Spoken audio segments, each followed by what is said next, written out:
Welcome to episode 9 to Andrew's on Barbell. Yeah. I'm Andrew. I'm Andrew. And we're back here we again. go, yeah. Oh, it feels like it's been like months since the last one for me. Really? Yeah. Oh, just because there's been a lot of stuff going on. There has. Oh, it feels like it's actually. No, I just fell asleep and woke up. It's been episode 9, so. Yeah. So I suppose we'll just recap because we kind of teased at the end of the last one that there would be like something cool happening and some sort of kind of announcement. Hate them. It happened. So I'm working with my protein now. That's kind of the cool thing. And over the last like week or so, been in the UK because we went over for Sheffield, and then there was an event for my protein as well. So stayed on for that. Yeah, so many things happened. It just feels like it's been like a roller coaster. My head is just But melted. a good roller coaster. Oh yeah, big time, big time. Yeah, I suppose we probably need to recap Sheffield a little bit. What went on? Did you watch it? Like, okay. In work. Okay. Yeah. Okay, yeah. That was cool to watch, yeah. I was there. I tried to get this guy to come, and for whatever reason, I was messaging him from like 6 months out, 3 months out. You normally have no problem with that as well. So I just didn't know. I knew it was around the time that my thesis would be due. Okay, I just didn't know how close. So I just said, fuck it, I won't think about not it. gonna bother. I should have went, yeah, obviously, but next year. I'm You're booked already. Yeah, I need to book that. Yeah. It's like almost sold out already. Is it? Yeah, it's like 50, Bro's 60% going to be sold stood out. outside, like watching the stream. Yes, Caffeine, yes! Well, on that note, I'm actually now sponsored by SBD Ireland as well. So that's another new thing that has come out. Yeah. I haven't announced that properly, but this will come out like a week after I do post about it. So yeah, SBD Ireland, you can get me tickets to the next Sheffield. So yeah, I went over. Trying to think what is relevant to recap from it. Like, the lifting was good. The production value was like better than the last time, I would say. Gives a little response to the outcome, to the lifts. So it was interesting with the girls. This is something I wanted to talk to you about, but we didn't actually get the opportunity to. It's interesting how the people who have cut down a weight class are the most successful. Now, I think it's just because of the way that Sheffield is structured. It's like a little bit of an unusual ranking system of like the percentage of the world record total that you beat it by in your class compared to the other people. So lifters who are cutting down a weight class and then like smashing the world record in the weight class below seem to be doing the best, like Evie from the previous year and now Agatha from this year. But being there, they would like show on the screen like where people are ranked, like the percentage of the total that they're predicted to hit. And from the very beginning, Agatha was like 5% ahead of everyone else. So it was the same with Evie last year, but I'm gonna have to hold my hands up. I actually wasn't familiar with Evie from the year before, so I was like, I didn't know who she was. I was like, who is this person at the top? Just presumed that as the meet went on, she would get like bumped down. That's my own ignorance. And then as the meet went on, she was just further and further ahead. So when I saw the same thing with Agatha, like 5% ahead, I was like, I'll just assume Agatha's gonna do the exact same thing. She cut down again. She's probably just gonna win it by a considerable margin. So I understand how this happens, right? Like Agatha obviously looked and said, oh, well, if I just dip in, my total's so much ahead anyway, that even if I lose off my total or didn't gain on my total, I'd probably the world record total, right? Why is that only coming out now because of Sheffield and not, like, couldn't they always do that? Why were they Agatha not could have putting done it that down? at Worlds, right? I think it's just because it seems like a harder path. Almost, like it's not clear that if you cut down, you would win Worlds. Especially when most people winning Worlds, right, are already lean. Yeah. So you're lean and filled out the class. How do you lose? Like, imagine going from 105 down to 93 when you're already lean at 105. And you're already placing at 105. Yeah. Like, so you're already good in your weight class to then say, I'm just going to cut down. Lose 13 kilos. For the potential that I might win the weight class below. But when there's, whatever it is, 50,000 pounds on the line, then there's a little bit more incentive to say, yeah, I will risk it. And if it goes wrong, it goes wrong. But at least you tried it, you stacked some cards in your favor, and obviously it's paid off. Yeah. Have we seen that with the guys? Have any guys gone down a class? Not that I know. I don't think so. Yeah. Not that I know of. Maybe they will. Maybe that'll happen now for the next year. Who knows? But yeah, I don't know if I love the system of like whoever breaks the world record total the most. I kind of do. I kind of don't. Why? I don't know.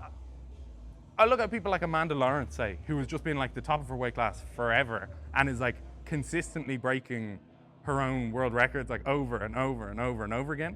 But inevitably it's just going to get like hard to do that. And she's somewhat I don't want to say like punish is like a strong word for it, but like it's then harder for her at a meet like Sheffield to do well. So yeah, like I think she came 9th or 10th or something, but she broke like 3 world records or something. So I don't know, I just don't love that. And then you almost kind of get rewarded for breaking like the weakest world record, if that makes sense. Yeah, of course. I don't know, but I don't have a better idea. So like, there's I think it's cool for now. Yeah. I don't have any alternative ideas. I'd love to hear. I'm sure people listening are like, "This is the better idea." I don't have one. I don't know. I'm sure there's plenty other things that you could do. You could do dots, maybe, but then there's going to be complaints that they're bigger. Yeah, for whatever weight classes they get punished more or less. So yeah, I don't know the answer. I don't know if it's the best idea. And then another question I talked to a few people about was like, do you think it should continually be in Sheffield? And you haven't been yet, so hard to say. But almost everyone I've talked to said they don't think it should be in Sheffield going forward. Well, the bigger cats will have to be in a bigger you would think venue anyway. The right? capacity is like 2,500 in that city hall. I'd say next year could double, right?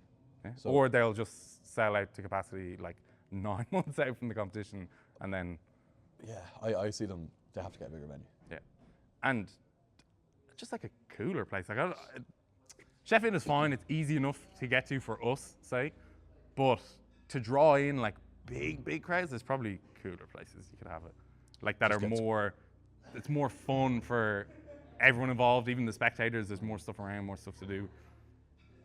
It just then comes to mind that the ticket prices of say if it was in London would be insane, because the rent for them would be the way venue would higher. be insane. Yeah. And the whole, I'm pretty sure the whole thing about Sheffield is because that's where the HQ of SBD is. Like that's why they're doing it there.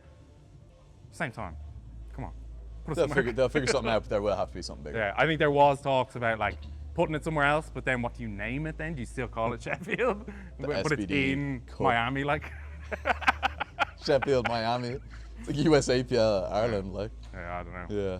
So yeah, that was good. The guys, obviously there was like a big upset there with Gustav winning. Didn't expect that. Jesus, big pull to like finish it, kind of broke the ground just a little bit. That was a bit disappointing. If he had got that, I think I would have enjoyed the event more, just because there was like a cooler storyline. Like there was more. It was like a Hail Mary attempt when you didn't have it and then you pulled it out. Oh, it would have been so cool, Yeah, Gustav winning is crazy though. Yeah, fair play to him. When all the focus is on Gavin Aiden and Keiko. Yeah. Then Gustav. Because his whole like leading into it, his video like promo thing that they do was about like how everyone thinks the Americans are going to win, and he like laughs at that, and that motivates him and stuff like that. Fair play. Yeah. He did it. He did it. Yeah. But I think he's just such a quiet lifter, like not like outspoken or outgoing, that just a lot of people don't think of him or see it. Like I know I didn't. Like he just wasn't really on my. He's unbelievably strong. But you only know him because of that. Yeah, like personality-wise, you don't think of him. He doesn't stand out. Stand out because he doesn't. He only posted lifting. Yeah. Right? When there's Gavin Aiden, who's literally like a character. Yeah, such a character. Yeah. So yeah, that was good. I'm trying to think what were like the standout moments. Like Sunita's squat was everyone was screaming for that. That was really cool. Then Jesus' squat, obviously. There's no major like Gavin's squat was big. Yeah, the second attempt I'd say was like real hype when he took it the first time. Yeah. Then when he got his third attempt, but there was one red light. Yeah, everyone was cheering, but they were kind of like everyone was waiting for it to get. Yeah, I was scared as well. He just kept celebrating. I was like, fair play, just keep going. Yeah, just keep going. Just keep going. If they take it, they take it.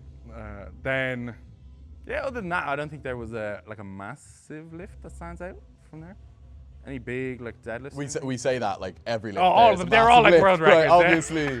But yeah. So that was good. Then afterwards, it's cool because like the who's who of powerlifting is there. So you're walking around and you're seeing like all these names that you see online. So that was quite a cool experience. I got to meet Sean Mills, Wheeze. That's cool. Got to chat and hang out with him. Yeah. Then would we get on? Would you and Wheeze get on? I was floating to him the idea of the podcast. Two Andrews, one what? So there's cool things that are going to happen this year. I don't know if I can talk about it. I don't know if that would be a good or a bad thing, but there's going to be some cool stuff with Wheeze and the Flex team going forward this year. Definitely. So that was that. Got to just hang out with a lot of the international lifters. Got to meet other people. When I flew into Manchester and then went from Manchester to Sheffield for the competition, was in the train station in Manchester. I'd just gotten off the plane, was getting the train into the city, and was trying to, I was on Google Maps trying to find the directions to the hotel, and I got a tap on my shoulder. And I turned around, and I was like, why is someone tapping me in the shoulder? Shitty toilet paper in your shoe, bro.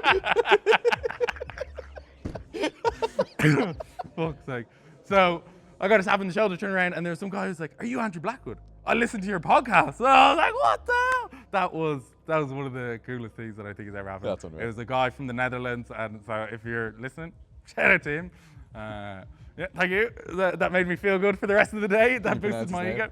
Huh? Can you pronounce his name? So anyway, moving on. Dickhead. So anyway, then moving on, and there was other people. There was a lot of love for the podcast when we were over there. So that's why you needed to go. And you let the side down. Everyone was saying, "Where's little Andrew?"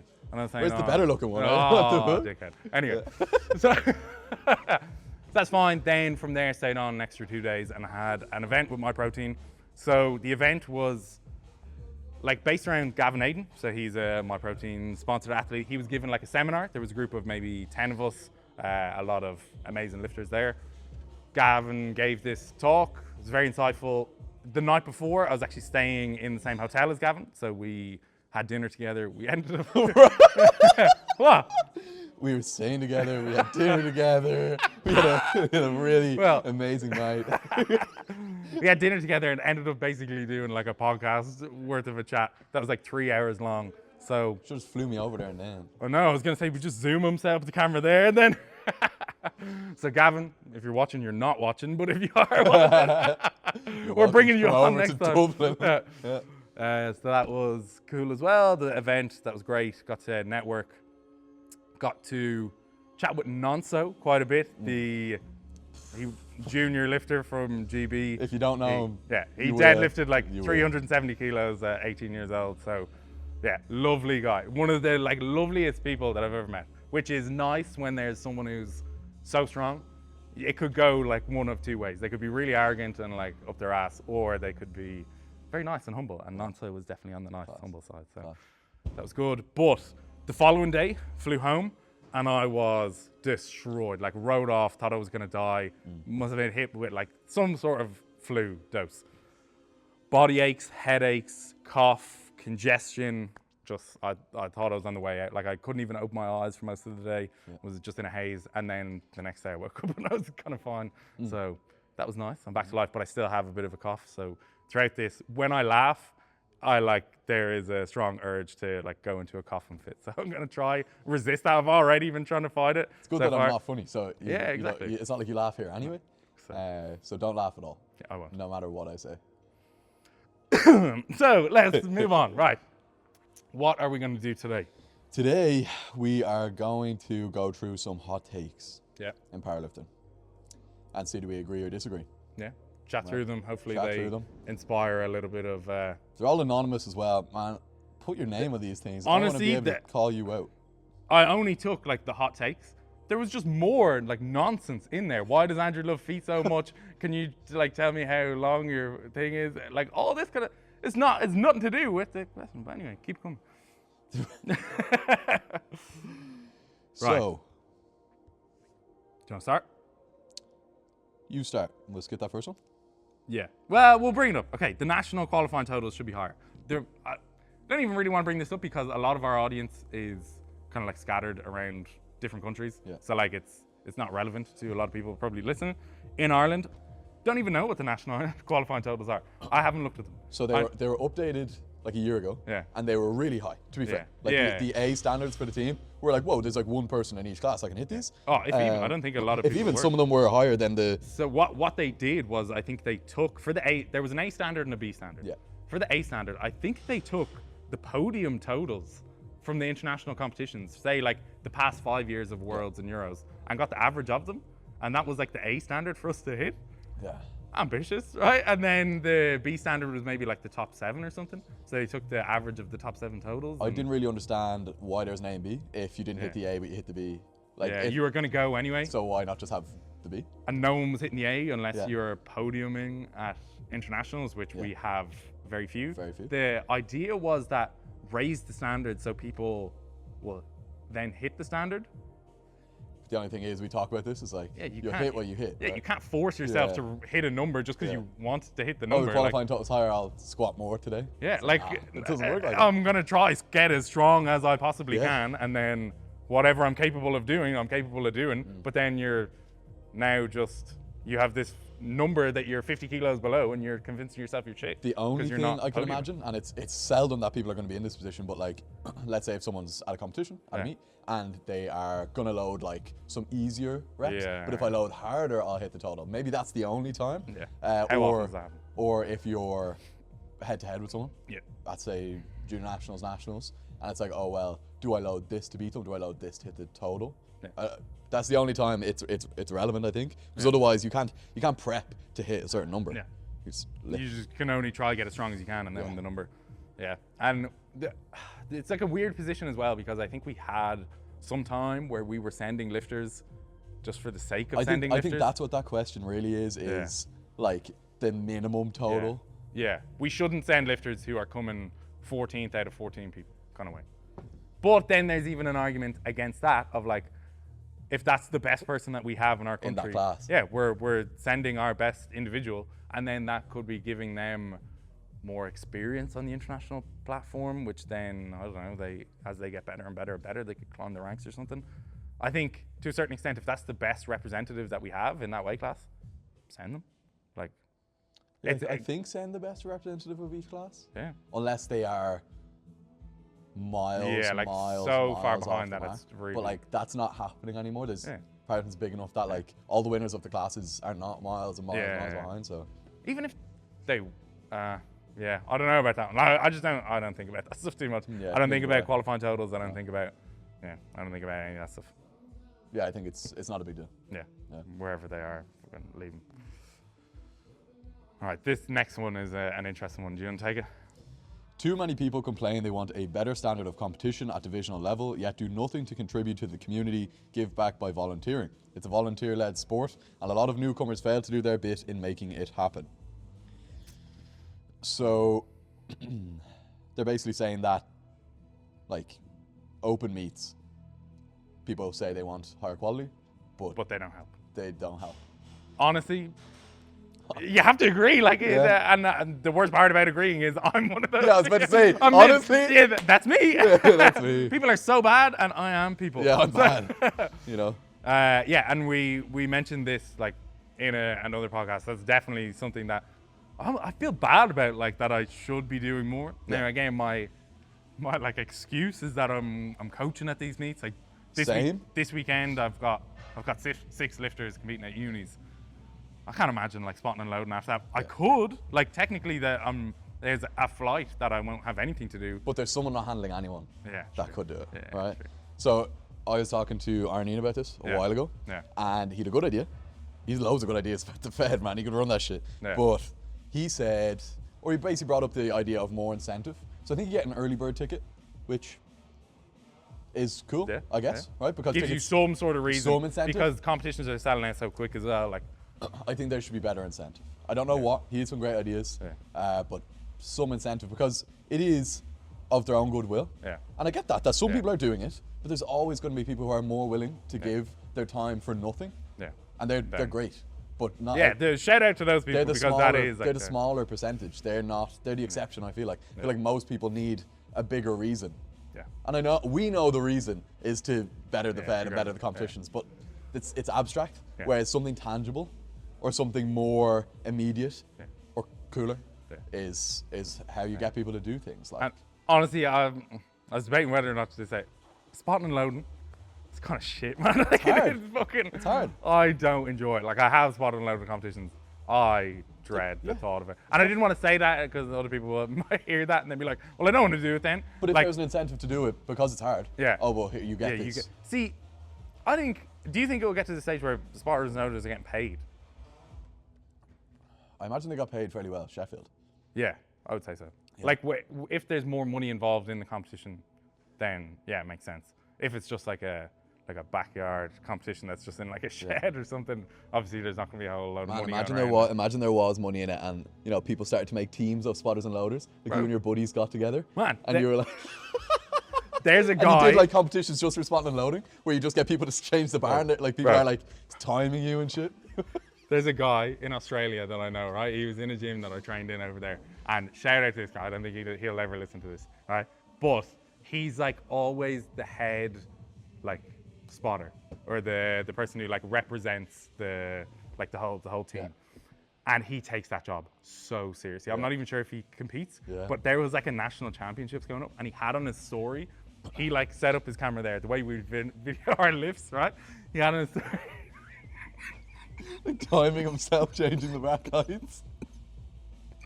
He was recording himself loading the bar as quick as he could and stripping the bar and putting it away as quick as he could. Now, obviously we're laughing, but like, respect to that guy. That's the guy who keeps it Is he getting paid? together. No, I don't think so. Like, well, maybe USAPL. I think they're starting to pay them now.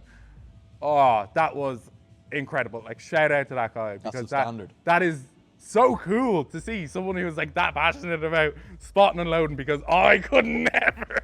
Like, the thought of me doing that, I could taking my own plates off the bars. Oh God! So yeah, shout out to that guy who is like timing himself. He's like the F1 like team where they're like changing the tires on it.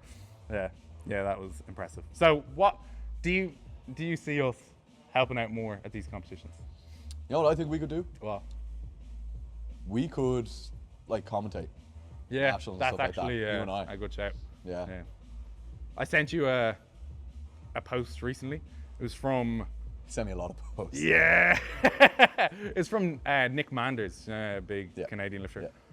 He posted something about there was a meet that he was watching that didn't have commentary. Yeah. And he was like, I can't watch it. I'm like invested in this meet, but I can't watch it because it's just so boring. Yeah. I mute the commentary a lot of times. Really? I think the commentary can be really boring. That's why I'm like hesitant to do the commentary. Because for me, I think leading into it, what can I really be talking about on like openers and second attempts? Here comes the lifter to go lift the opening weight, good lift. Here comes the next lifter to lift the opening, good lift. I just find that so boring. I would rather just watch the meet in silence and then talk to someone who's like, okay, openers and seconds are just maybe boring anyway. Yeah, but bro, that's 2/3 of the meet. Like, yeah. It's a boring sport. This takes us on to another thing, actually. This takes us powerlifting. Bro, too long, man. It's too long. We talked to Jay about this, about how you could potentially make powerlifting more engaging. 6 lifts. 6 lifts. We only have 2 attempts at each. Oh my goodness, I think that would be such a good idea. Like, think about it. Let's like run through what that would look like if we only had 6 lifts. Imagine the pressure. Do you open heavy? Where do you open? Do you open what would normally be like a second attempt? What do you need openers anyway? Boring, right? Get rid of the opener altogether. To like secure. Yeah, but forget that, because that ups the stakes, makes it even more interesting if you only have 2 lifts. Would you take out bombing out? So if you don't get a squat, you just don't have it on your total, because there'd be more people bombing. Yeah. Right? So you could actually just say, there is no bomb. That's just your total. Then is just that lower. Shit total. Yeah. Because but I know it sounds stupid, like, oh well, then you're not going to win. But like, I'd say the chance of someone bombing is really high on 2 attempts. But or the chance that you're going to win, even like if you don't register a number for like a squat or a bench or a deadlift, you're out of the competition anyway. You may as well be disqualified. Yeah. You're last. So I think just leave it as is. But there could be like, you could win bench, you could win deadlift. Like if it was medals and stuff. True. Yeah, maybe that's a good point. Because maybe keep that. Like what's the percentage of a flight bombing now at international? Very slim. Yeah. Whereas when it's it's only 2, I'd say half the flight could bomb. Because if you get red lighted on your first, and then you go jump. up? Because if you take the same, then you're like risking you're just gonna have like a shit number and someone else is gonna beat you. Do you jump to the higher weight then and then you risk bombing? No squat. Yeah. Bro, that is peak what I need in my life. Like that's. I'd love to run it. I'd love if Jay was like, "Fuck it, Yeah, we'll let's run just try an abs a comp." 6 lift meet. I would do it just to see what happens. Like. No, and imagine it takes an hour and a half to do a whole competition. Yeah. That's so much easier for the viewer. That's so much more marketable if you're going to be. And it's putting on exciting TV. from the first attempt because Yeah. everybody's like, So much better. Like what's going to happen rather than openers. Man, even at Sheffield, I was like, here we go, openers. Okay, let's just wait until we get through this to the good bit. yeah. I think we're like that. Actually, could be onto something. What could be the problems? Like, I think if we commentated in person, say at nationals, we could try like bubble up the opener period. Yeah, if we just weren't talking about the openers. Yeah. We talk about the Someone's lifters. doing their openers and we're talking lifters, about right? fucking hot takes. We Like. talk about interacting with the crowd. Is he gonna get this? The answer's in now. Imagine there was booing at powerlifting. You come out after not hitting death and they're like, boo! Wow. Because powerlifters is so supportive. Everyone's like cheering you on. Imagine you're coming out and people are booing you. Man, like the bigger you're it gets, I'm telling you, the bigger it gets, the Oh, more like- people you have. Like the competition is in the UK, the American lifters come out and you are booing. Throwing shit. Yeah, like onto the way like football is and Yeah. all those other sports. Yeah. The fans are giving you death. Yeah. Imagine that in powerlifting. That would be amazing. Or like fighting, the same thing, because it's just one person in there, and we're like, we hate you. You suck. That's why you don't give Andrew hot takes. Yeah. So no, I'm not in favor of that at all. Don't boo me. I just think it would be so different to what it is now.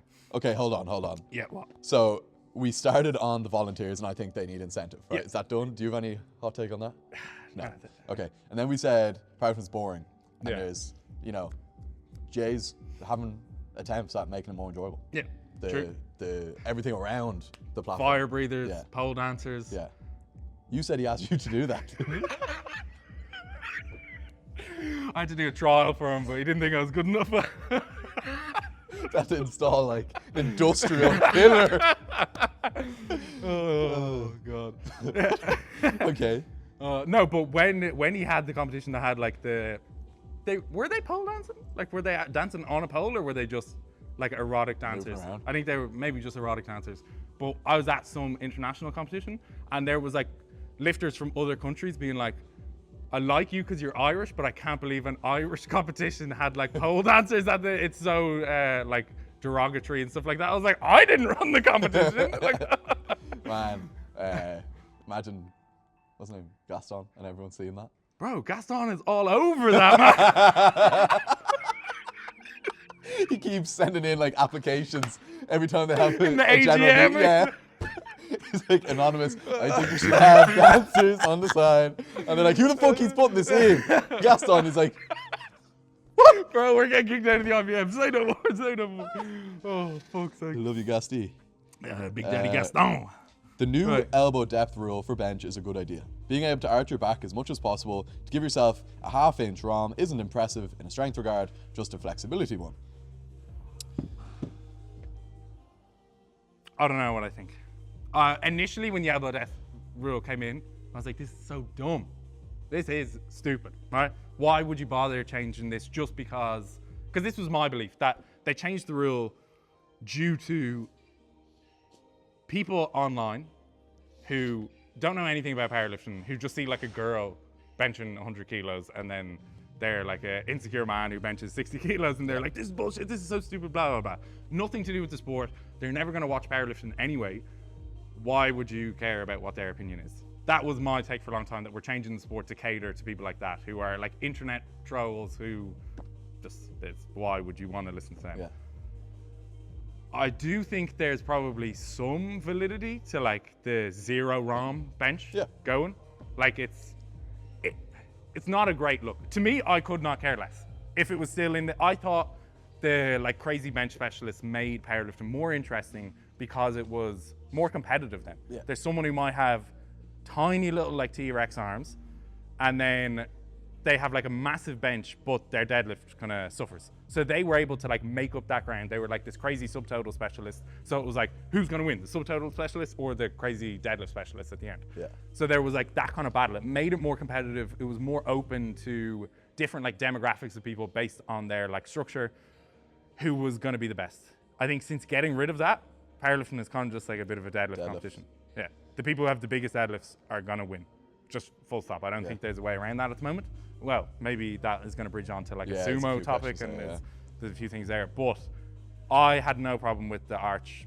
I would have no problem if they brought, like, even the 0 round benches. I'd have no problem if they brought it back. But I do understand. I understand. I don't care. Yeah. I don't care personally. Yeah. But I understand where it originated from. Yeah. Maybe, and why it's there. I don't like the rule itself. I think it's too subjective. It's very vague, very subjective, very messy. Like squat depth sometimes causes arguments, but I get it. I can see where, at least I can see a clear line. Yeah. Whereas if we looked at it, it's like, oh, that call was wrong or it was right. Whereas when there's only one person who can even see it. One person can see it, and then even then, it's like, sometimes I'm looking at videos, I'm like, I don't know if that got called or not. Because, I don't know, the people who made the rule haven't even like really clarified what the rule is, that it's meant to be the point of your elbow is like in line with the middle of your shoulder when you're lying horizontal. Just very hard. Just be the top of your shoulder. Yeah. And it kind of varies then, depending on the judge, if there's someone who has like a hard on for calling these like the elbow depth, and they were really against like the high arch benches. If they see something that is even like somewhat kind of borderline, or just really arched. Yeah, they'll be more susceptible to calling that. Like I coach a girl in Sweden, and when the rule came in, we were like, okay, we'll see what little changes we can make to make sure it looks consistent.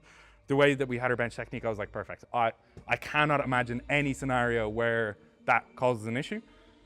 And she did like 3 competitions, got all whites across the board, never had any problems, stayed benching with the same technique, did another competition and bombed out on bench because the refs on that particular day just had a hard on for calling the elbow depth. Her technique was the exact same. It's been passed in multiple other comps since the rule, but depending who's there and whatever their like personal preference is, then causes issues. So I think, the rule isn't great. Do you think there would ever be a point where there's like a VAR system, like video analysis for these calls to take out the human like subjectivity? So either powerlifting would need to get so big that they can do that, or the technology would have to get so cheap, which I don't know which would happen first. Like, I'm not a tech head, but I understand that the smaller they can get like chips, basically the more accessible they can make technology, the more accessible it is for us. Because imagine your singlet had like a little, I don't know, like a little fucking tag or something at your hip, wherever your hip crease would be in the bottom of a squat, and then you had something on your knee sleeve that was the same thing. Or even I didn't even think of that. I was thinking like a camera that literally just like had like it could figure out if Or then you have like some like, I don't know, a little fucking sticker on your elbow or something, and then something on your shoulder that it just says like unequivocally if you have broken parallel. So I don't know. I think that would be great if that were to happen eventually, but fucking who knows what has to change to make that. So I'd say people who are into that stuff could figure it out pretty easily, to be honest. Like it's like beyond my mind, but I'd say people who know how to do that shit. Like to me, it doesn't sound that complicated. No. But I don't know what I'm talking about. Yeah, people like that to like, you caveman, you have no idea. You know, we're like on Snapchat drawing. Just put a sticker like Snapchat drawing lines over the knee. Like, it's in. I think it's in. Oh, fuck's sake. Okay. Yeah. So that would be cool if that could happen eventually, but I don't know if that's ever gonna happen. What do you make of the whole thing? The whole elbow depth thing. As long as it doesn't affect me, I don't care. Because I was gonna say you're probably one of the people who is closer to that, like close to the line anyway. Really big bench. Yeah. High arch. It's not like you have a 0 round bench or anything. I think my bench is completely fine. Yeah. And obviously I'm gonna say this about my own bench, but my bench is an example of like that should not be like if I got called for elbow depth, the rules being a bit silly like.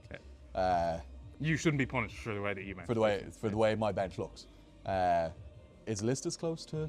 I think so. I think she got called for it at like Worlds. But that's another thing that is like so stupid is because that is the rule, the way around it is like the more you tuck your elbows basically, the higher they're gonna like look. So if you just want to hit depth, you can have the exact same grip width, the same arch, you just flare your elbows a little bit more. and then your elbow is that much lower. Like, it's not a grip thing. Like when I move my grip all the way in, my elbows look higher because they're all the way tucked in. Right? So that could be because that was floated as one of the changes. Was actually, I thought that at the time, I thought that was way more. Much more sense. So measurable. Yeah. It's like, oh yeah, just put your pinky there. But how do you maybe then? Across the classes. Because if it's say it's like for 66 kilo lifters, they have to have pinky on the ring. Imagine you could like say this is the ring. People already do this with like jap grip, where you like cover the ring and then move your hand like way out. Let them. So like let them though, because it's still a hand. It's a hand closer than what they were doing. But like, what if they cover their pinky is on the ring, and as they're setting up, they just like slide their hand all the way out, and then they're at max grip again. True. How do you judge that? Because you can't see the ring because it's behind their whole Unless hand. there was like a color, like the ring wasn't. It was like red ring. But like your hand is going to be covering no matter what. But then you're not allowed to cover it or something. Oh, the ring has to be showing. Yeah, you have to be inside of the ring. Yeah. Oh, that'd be cool. That's better. Yeah, and they could literally have. They could literally have this. There's ways around this. I don't know, right? They could have like a red, green, and yellow. Yeah. So like maybe the super heavyweights are allowed out to red, and then the middles, and then the lighters. That's cool. We're geniuses. We're so fucking smart. People floated this though, and I think that makes a lot more sense. Yeah, I think so as well. Right, because when you look at the whole elbow thing, that if you just tuck them, they're like 3 centimeters higher, and you just flare them. I don't know, like that happened to Lysis. I swear she just like, maybe I'm giving the secrets. She just like, I think she wore like a looser t-shirt and just like flared her elbows a little bit more, and then they passed the exact same bench. She didn't change her technique. Yeah. She just fucking flared a little bit more. So that I think the elbow death throw is stupid. Next one. Yeah. I don't have strong opinions on this, but fingertip grip with straps and kabuki deadlift bar is what cheating actually is. This is such a specific scenario. Yeah, someone hates someone's in a home hating people who do this. Here's what I'll say. Okay, but if you say there's like straps, like it's not in a competition. It's not in a competition. So like, how is it cheating if you're not in a competition? Who gives a shit? Like, what I will say is training with straps has its place, right?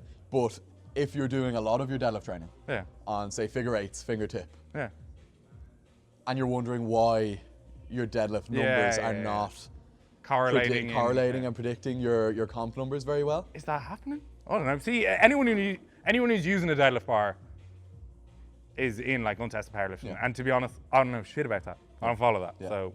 Okay, but forget the deadlift bar. Let's say one of your lifters was like, just every deadlift they did was. Say stop using the straps. Yeah, so that's what I'm getting at. Is like, it's different. See, like I wouldn't. I think the issue is like saying, oh, this is what like cheating is. Cheating what? Like, are they cheating like the system of like a competition?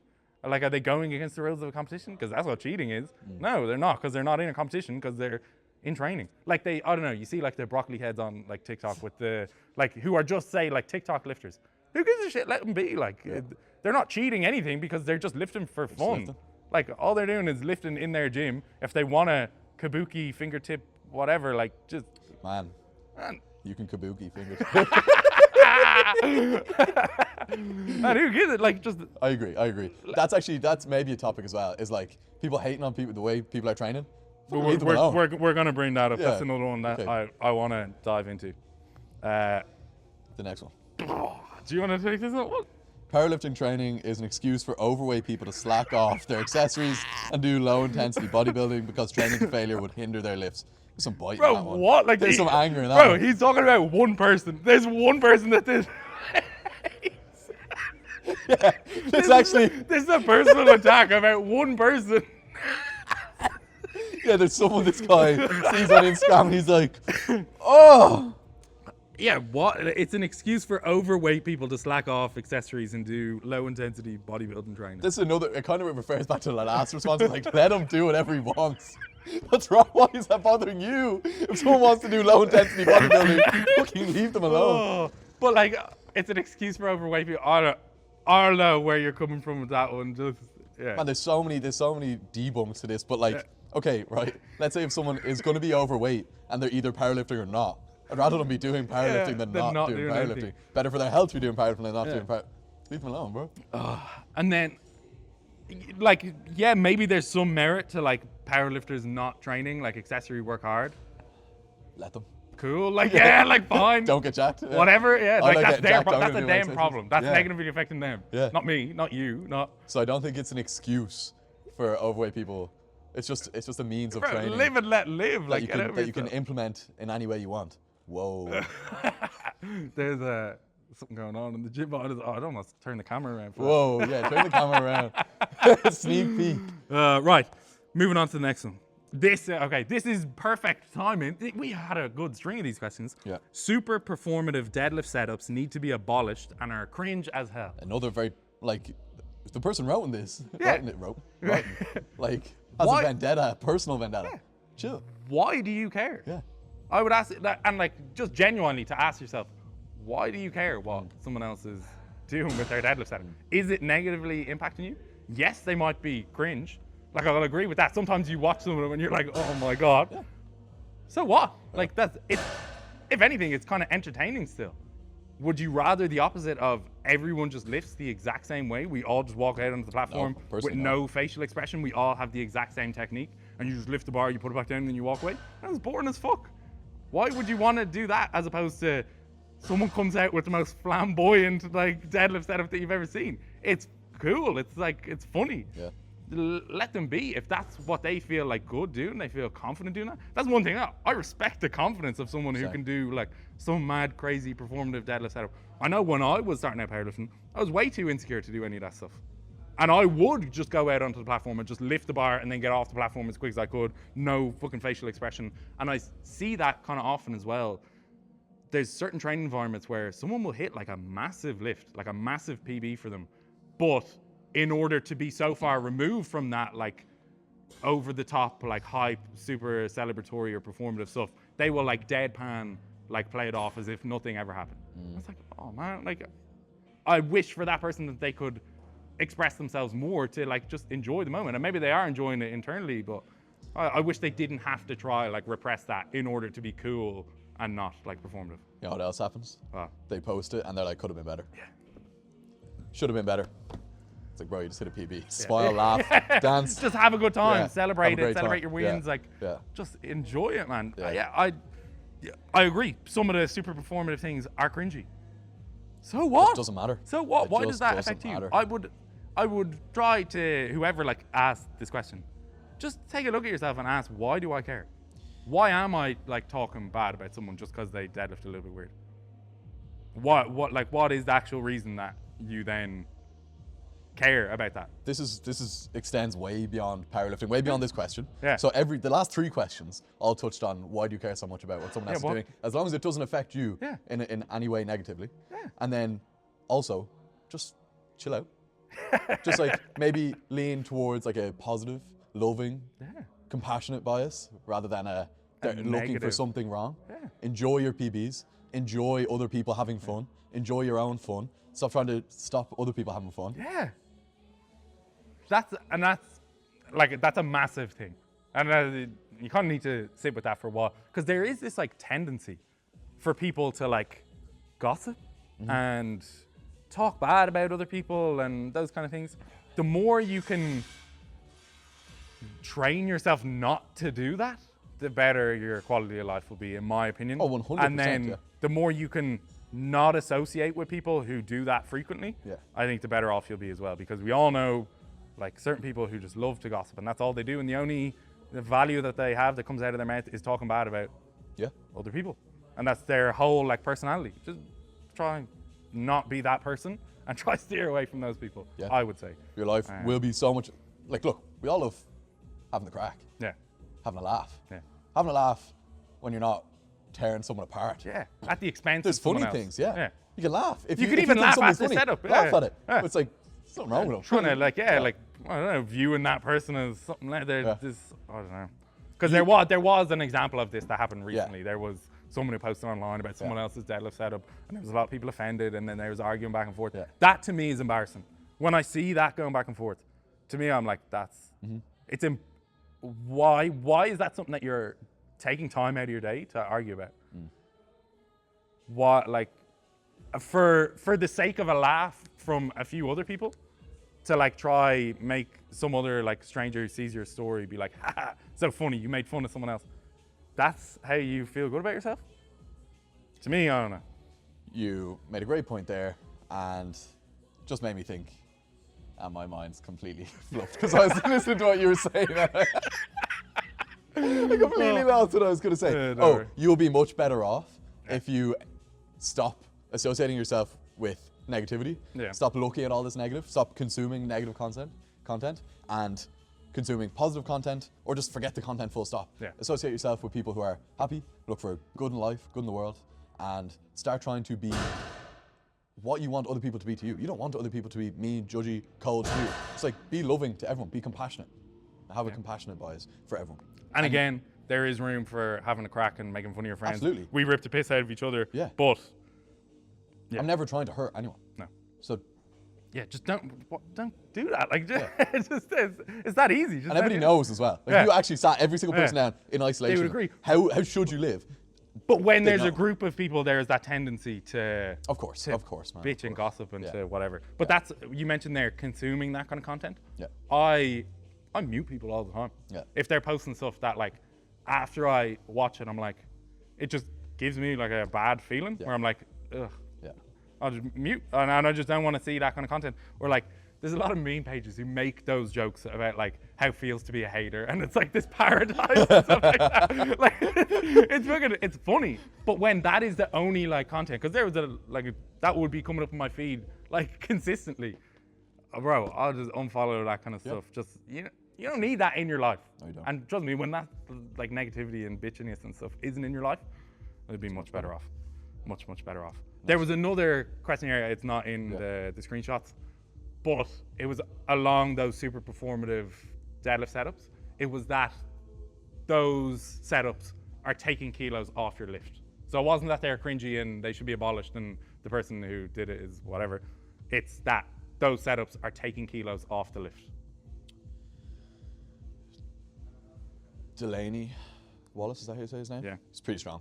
Yeah. Ask him. Bro does the salsa dance before he goes and lifts. Pulls like 330, 340. Bro does a choreographed fucking 30-second dance before he lifts, and he has the world record. Can we do something one day, and a forfeit is you have to... Bro, the person who was sitting beside me was like, you have to do that in your next competition. We seriously have to figure something out, man. We have to figure out that, like, if one of us loses... We have to do that. At Worlds, you have to do the Delaney. Fucking Yeah. Man, I'll do it anyway. Fuck it. I'll do it anyway. Yeah? Yeah, embrace it. Okay, do it. You heard it here. This has been on it.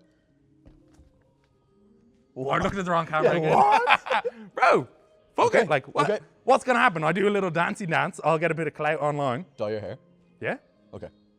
Man, easy as that. Like, I'm glad. YOLO, I baby. look forward to it. YOLO. Because that's what I was saying. I would have never had the confidence to do that before. Thankfully, now I don't really care what other people think as much.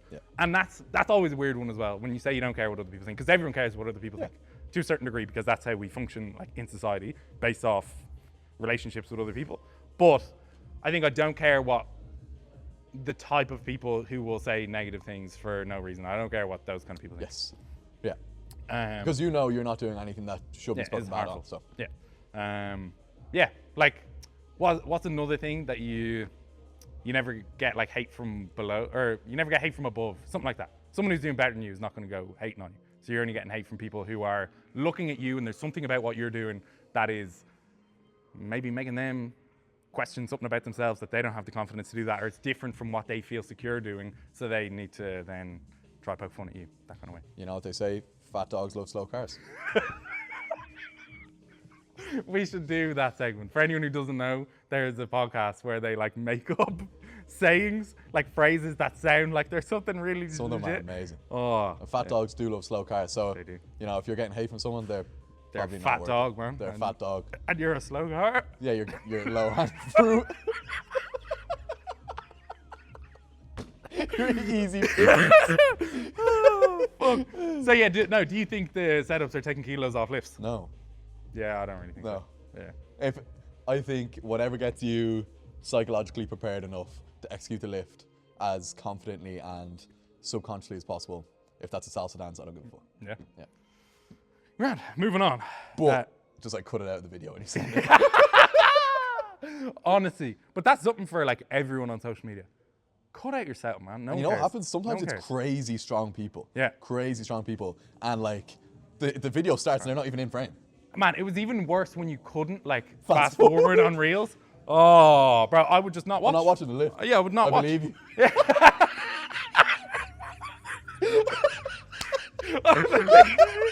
I just post a video of like 500 by 1, and then it just has like a minute long setup. Yeah, fucking, I believe it. Just oh god. Yeah. Bro, that's a good idea because people are gonna watch to see what happens at the end. Bench anyway. 220. Yeah. The video's me like jogging. Oh, fuck's sake. Yeah. That's actually good. That's a genius idea. I'm gonna have to do that. Oh, right. I feel like I had something else to add on to that, but I forgot it. We'll move on to the next one. This one is big. So we talked about this before in a previous podcast. I think I know who asked this question because it's a person who, I'm pretty sure they have like a decent sized platform and they were going to talk about this like on a larger podcast than we have. And they decided against it because... Decent sized platform. They decided against it because it's like a kind of touchy subject. But the question is, within the next 5 years, you will see USA versus Great Britain, these two countries specifically, due to a combo of advanced infrastructure, lifting as part of the culture, and a higher percentage of people from African descent, fighting it out for the top spot of world stage, and a huge majority of the lifters being of African descent. So we talked about this with Listus. Like, do we think there will be more world champions of that are of African descent? I think we said probably. Yeah, absolutely. I made that post online, and it was a list of saying like, oh, why are talking in the context of like the GB powerlifting scene in particular, why are so many of the best deadlifters black? And the comments on it are like outrageous. Everyone's like talking about Eddie Hall and stuff. It's like, bro, okay, different sport, different culture, EDs, one fella. So online, it was very like torn. But yeah, when we look at, say, like the GB team, they're insane deadlifters. I feel like in recent years as well, they've always been really strong. But years, it's like every time something comes up on Instagram, it's GB. In nuts. And then not even necessarily all of them are like lifters who are going international. Because, like, say there's a... Like someone stronger. Yeah, there's that depth of talent. Yeah. Oh, my goodness, man. Insane. It's nuts. And it seems to be going further and further and further in that direction. Now, that's not to say, like, white people aren't strong. There was one guy who, he was going hard in the comments. Whoa. And, he was calling me, like, extremely racist and stuff. And he made, like, 15 posts on his story. Like minute-long talking things. Didn't watch them.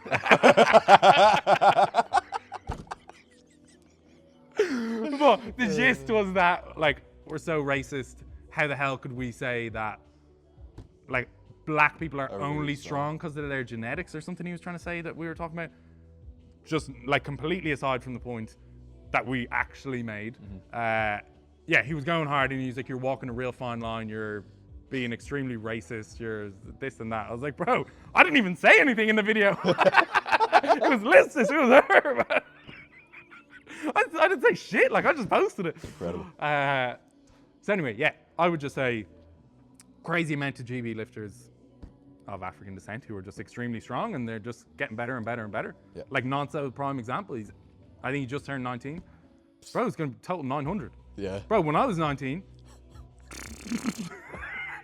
couldn't bench 140. Bro, he's benching 200 kilos. What at the 18 years old. fuck? So, I don't know, maybe, and someone will come out that there's some other guy who can also do that, whatever, like, cool, yeah. We're just saying in this scenario, seems to be. I think the depth of USA and GB is insane, undeniable, but then there'll always be the other countries just popping off as well. Yeah. Because everyone can get strong. We're not saying only some people can get strong, and we're not saying that people only get strong because of genetics. We're not even slightly saying that. Nope. We're just observing what is happening. Yeah. But yeah, this person seems to think the same. They were in high support saying that, in the next few years there will be a lot more black champs. Yeah. So to say. Next one, again, don't have a take on this, but I think most lifters should stay away from wraps until they have an actual solid strength and technique base. I think most lifters just stay away from wraps. Yeah, sure. We don't. Neither Andrew or I have. Have you? You have lifted in wraps. I've done wraps. But Hate them. But it's more like, what's the big deal? Yeah. Like, whatever. Yeah. Yeah, cool. Like, Yeah. Don't. I don't mind. Again, it's like more untested side of things, and just I don't watch that because I don't relate to it. It's not like when I watch that, it's like I have no frame of reference. Yeah. I see people who, I don't know. I've seen people squat like in wraps, and they'll squat like 60 kilos more than me. Yeah. And then their sleeve squat is like 20 kilos less. Yeah. So I'm like, I don't fucking know what your wrap squat means. No. I've no frame rate. And then also you add in drugs on top of that. I've no idea how much of a benefit drugs actually give you. So like, I can't compare. Like you could be way better than me. And I'm like, okay, well, if we were both in the same competition on the same playing field, I would have beat you kind of way. I don't know. Like I can't compare it. So I just don't, it doesn't register as much for me. So yeah, wraps, no interest really. Because they're just sore and uncomfortable and cumbersome, and like when I literally only used them once. It just hurt, like it just hurts your knees. Yeah. I had like lesions and stuff on my knees for like a week afterwards, just to squat a little bit more. No, thank you. I'll put on my sleeves. It's way more accessible to like normal people as well, like just average gym goers, to just put a pair of sleeves on. But there's another question kind of about sleeves, and we'll get into that as well. But yeah, they should stay away from wraps. I definitely think you should stay away from wraps until you've been training a while. Like I would not hop into wraps. Until you're finished powerlifting. Like I wouldn't be hopping into wraps in your first year or two, probably. Yeah, I'd say that's a good idea. But at the end of the day, if you want to, just fucking do whatever you want. Because yeah. Powerlifting used to only be like single ply and stuff, didn't it? So it was only wraps. Like sleeves are a pretty new thing. Yeah. As far as I know. And like it used to be squat suits and deadlift suits and stuff like that. So maybe that is OG powerlifting. So. You know what I would love? If you could take your t-shirt off for deads. Yeah. I would like that. Yeah, well, that was like an equality thing because girls can't do it, was it? Could they not? I think they could, and then maybe they made a rule that girls can't. And then they're like, okay, if we're saying girls can't, then guys can't. Why? Why? We're like, really, why? You're walking a fine line here, bro. You're about to be extremely sexist. I'm going to make 15 stories about you that you don't have to watch. It's just stupid, man. Yeah. You should be able to. Yeah. It's probably something along the lines of like making it look more professional. We always have like the same uniform on. I don't know. Yeah. I don't know. Yeah, I don't know. I'm too fat to be taking my top off. She's staying on. Right. Next one. Yep. Gonna go. The IPF one. Yeah. IPF will always be more successful than USAPL internationally. Agree. Agree? Yeah. I mean, IPF does some weird things. True. That I don't like. True. And I think a lot of people don't like. And they have the potential to push themselves into bad positions, I think. Very true. That's a good point. Competition standards, like how the lifters are treated when they go away. We've talked about this. Rules, weird rules, which we'll keep talking about. There's more questions on this. But I think maybe that's the game you play when you're a federation that is so big. That anything you do wrong could destroy you. So. Yeah. Just from what I see in terms of where the talent is going. Yeah. In the immediate future anyway, it seems like IPF has kind of given a bit of a kick in the nuts to USAPL, with all the best lifters going back to the IPF. Yeah. Sheffield is obviously a massive draw with that. So like with that being on the IPF side, internationally, until USAPL could somehow make an equivalent to that was more of an incentive for the lifters to go back, which is possible. It's not impossible. Yeah. But I don't know. I also felt because obviously there's USAPL Ireland, that competition is happening this weekend, and the people involved in USAPL Ireland, all good guys. They're all like, they have the capability to make something amazing. But just internationally, I don't see the same momentum behind it.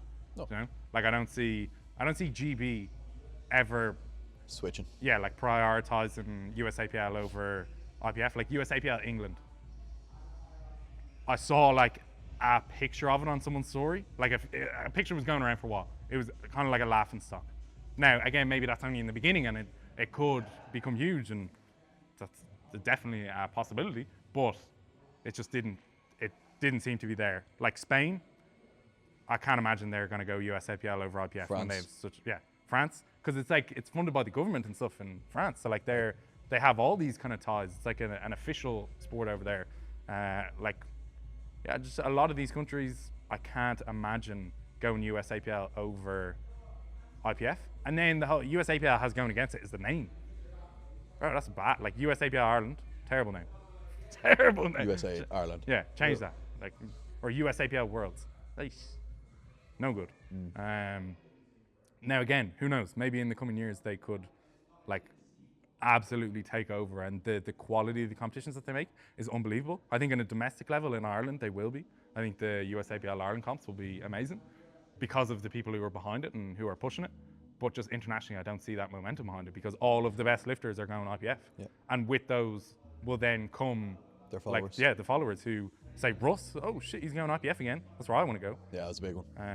Yeah. And then there's also, like, as we said, there's some other people who are coming over who I don't know if it's announced yet, but like they're going to be doing like the IPF route, and then Sheffield is the big draw of that. Like that's the peak, the pinnacle that a lot of those very best lifters are looking at. So yeah, just the momentum, where the momentum is going, it seems to be on that like Sheffield IPF side internationally. Yeah, absolutely. Yeah, there's no question there. Right. You don't need high specificity kit, especially when you're newer to the sport. Sure, it's helpful, but there's other factors that should take priority. Likelihood is when you're newer to the sport, you're lifting less weight. Yeah. And so the equipment you're lifting with will matter less. Whether there's 2 black plates and a 10 or 2 reds makes less of a difference than when there's 6 black plates or 260 comp loaded. Yeah. There's a big difference, I think. I also think it doesn't make or break someone's training. I feel like most people I coach won't have access to powerlifting equipment, and that's fine. They can still lift. It's fine. You don't need to. It's not the end of the world. Yeah, I think so. Especially when you're newer to the sport. Yeah, I think so. I think that maybe that's another point, is the more time you spend in the sport, then you can start to worry about, what else could I optimize? Yeah. But at the start, just get going. Yeah. Just get the ball moving, and then I do think eventually it'll be something that both when you're lifting a lot of weight, you should, but then also just it's something you're taking very seriously. Yeah, and the more competitions you do, that's the other thing. Is the newer to the sport, your first comp's going to be weird anyway. Yeah. Right. And who knows if you're going to like stick it through. Yeah. But if it's something that is important to you and you've done a few competitions and you're going to do more. Yeah. And you want to put yourself in the best position to get the best results and whatever, then it's probably something that you'd want. But yeah, as I said, it's helpful, but there's other factors that should take priority in the beginning. Yeah, I would say so. Maybe I'm wrong as well. I was saying how it doesn't make as much of a difference when there's 120 versus 260. But that's because 120 to me feels is 120 to me. But if 120 was 100%, I feel like it probably would make a significant difference. It could make a difference. I would still err on the side of the less weight that it is, the less of a difference it makes. Less of a difference. Because the bar is not going to whip as much. Maybe for like deadlifts and stuff, knurling does make like a big difference.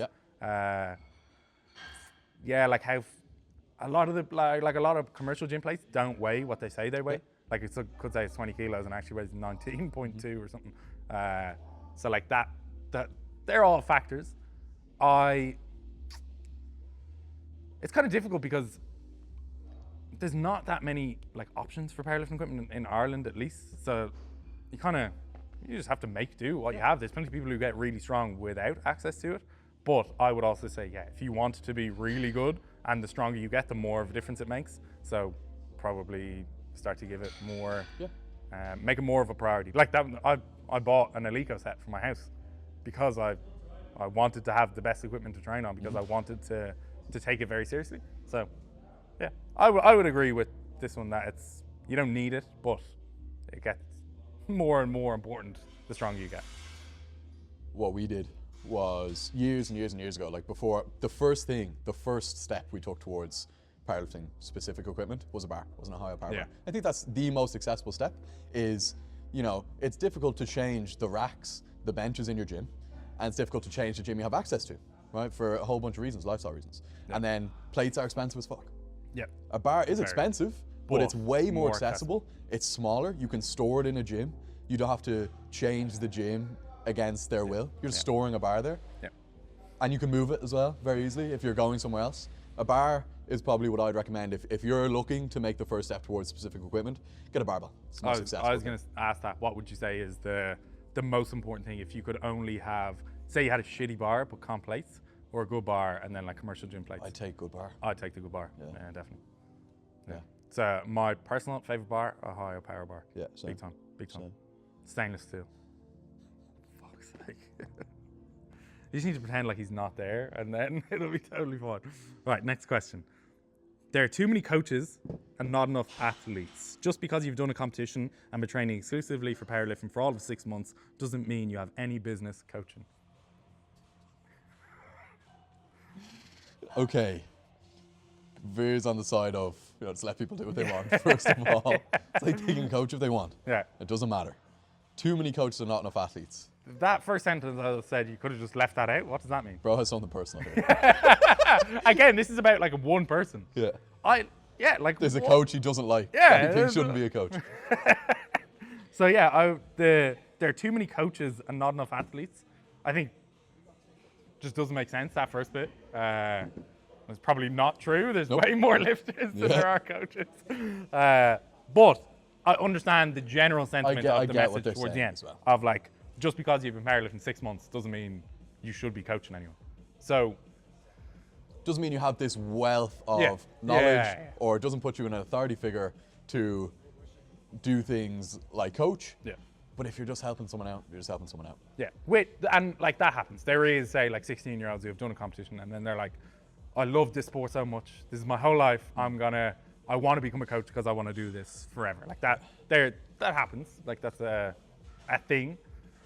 And yeah, it's an interesting one because like if you don't start, then how do you ever gain experience? And then who's to say like they started when they're 16 coaching their friends, then 5 years down the line, they have 5 years of coaching experience and now they're a really good coach. Yeah. Like you're not going to be a genius in the beginning because you kind of figure it out by doing it. Obviously you want to have some foundation of knowledge and kind of like know something about coaching. If you've no idea whatsoever, then probably not in a position to coach people. But if you've no idea whatsoever, you're not going to be, no one's coming to you. Yeah. You're not going to be coaching anyone worthwhile. So like these kids who have been training for 6 months and want to coach, they're probably coaching their friends who've been training for 0 months. It's totally fine. Like if you can coach someone who is 1 step behind where you are now and give them the knowledge to get to that step where you are, no problem. And then as you get better as a lifter and get better as a coach, you have more steps that you can coach behind you. So like, people do that anyway. Yeah. Whether you're like, okay, let's say you're not powerlifting, you're just in the gym and your friend wants to join, you've been there like a year, you help them out. You just fucking help them, Yeah, it's not. So like, yeah, if you're, say there's a 16-year-old kid who starts coaching and you're like already an established coach, he's not taking any of your clients. No, he's not. No one's going to. Like it happened with me when I said I was going to start coaching, and that was like a hesitation for me for ages because I was like, do I know enough? I've been competing for like 5 years. I'd gone to multiple international competitions, podiumed at international stage. Like literally a lot of my life has revolved around powerlifting and consuming powerlifting content and doing like, just trying to gather as much information I could about powerlifting. I dedicated a lot of my time to it, and I was still hesitant because of that kind of sentiment, that like, who are you, what do you know? That like imposter syndrome. So yeah, I would say like, just again, live and let live. Like people can start, and if that idea helped me, can I help someone who is a couple steps behind where I am now? Can I help them get to the stage I am? Yeah, okay, perfect. They're the people I'll be helping. When I posted that I was gonna start coaching, I didn't get many people reaching out. Like, so if some kid is saying that he's starting coaching now, fine, he's not getting clients, and any clients he's getting are his friends. And that's how you build experience, and that's how you actually get to become a good coach. Yeah. You don't start off as Joey Flex. Maybe. The only thing that's coming to mind is that they might make irresponsible, because the coach-athlete relationship is like a power dynamic. You have the authority figure and the athlete. Yeah. You could be irresponsible in that. True. Where, you have to safeguard the athlete, and someone who is newer, and we're automatically going to someone younger, but it could be someone who's like 25 and it's just new to the sport. So maybe it's more a younger thing I'm thinking of. Yeah. But okay, let's say it's not that, and it's just someone 25 and they're new to the sport and they start coaching very quickly in. Yeah. You just need to make sure that you're keeping your athletes safe as much as you can. obviously, Yeah. injuries happen, things happen. Your athlete you can't control what your athlete does exactly, but like you could give them crazy loadings consistently, and they could be beat up and sore or injured frequently. So maybe that comes to mind. I would say, yeah, like that could happen. Like, yeah, you start coaching when you're not good enough, you don't really know what you're doing. You're a shit coach. You're probably going to get like kind of crappy results. That's fine. Like you'll hopefully then learn from those crappy results or mistakes that you made, and that's how you will then hopefully become a better coach.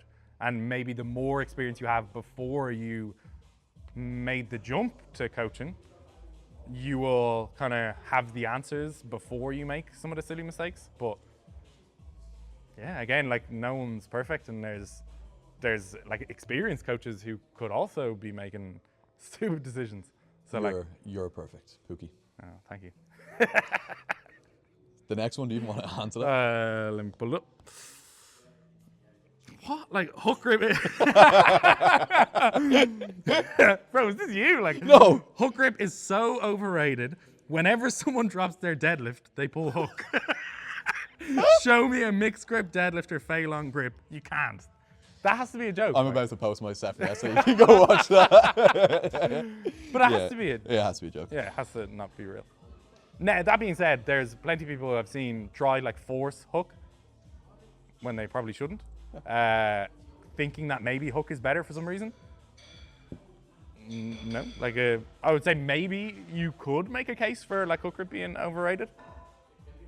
Yeah, but like perhaps maybe the assumption that it's going to be better for you. Yeah, that exists. Yeah. Like there's a lot of people. I would say if you've tried hook for like a month, and you really like, as in you just can't get your hands around the bar. If you just have like small hands or like for anyone watching, here's Andrew's hands and my hands.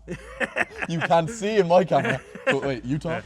Yeah. So like basically, I have like a whole extra finger tip over Andrew's. Yes, he does.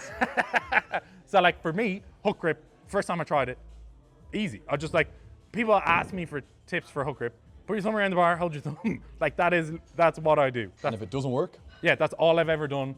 Yes, there are some tricks that you can do to like try refine it, and you like twist your thumb this way, and then you try like only grip over here, and you take a knife and you serrate your thumbnail so you have knurling on your thumb. Like, bro, if you try it for the first couple times and you can't get a solid grip of at least like that finger over your thumb knuckle, don't bother. Like it's probably not going to suit you. You can try like flog a dead horse and just like keep going trying to force it, and it's probably just not going to work. Like, yeah. What's the next one? I don't like that one.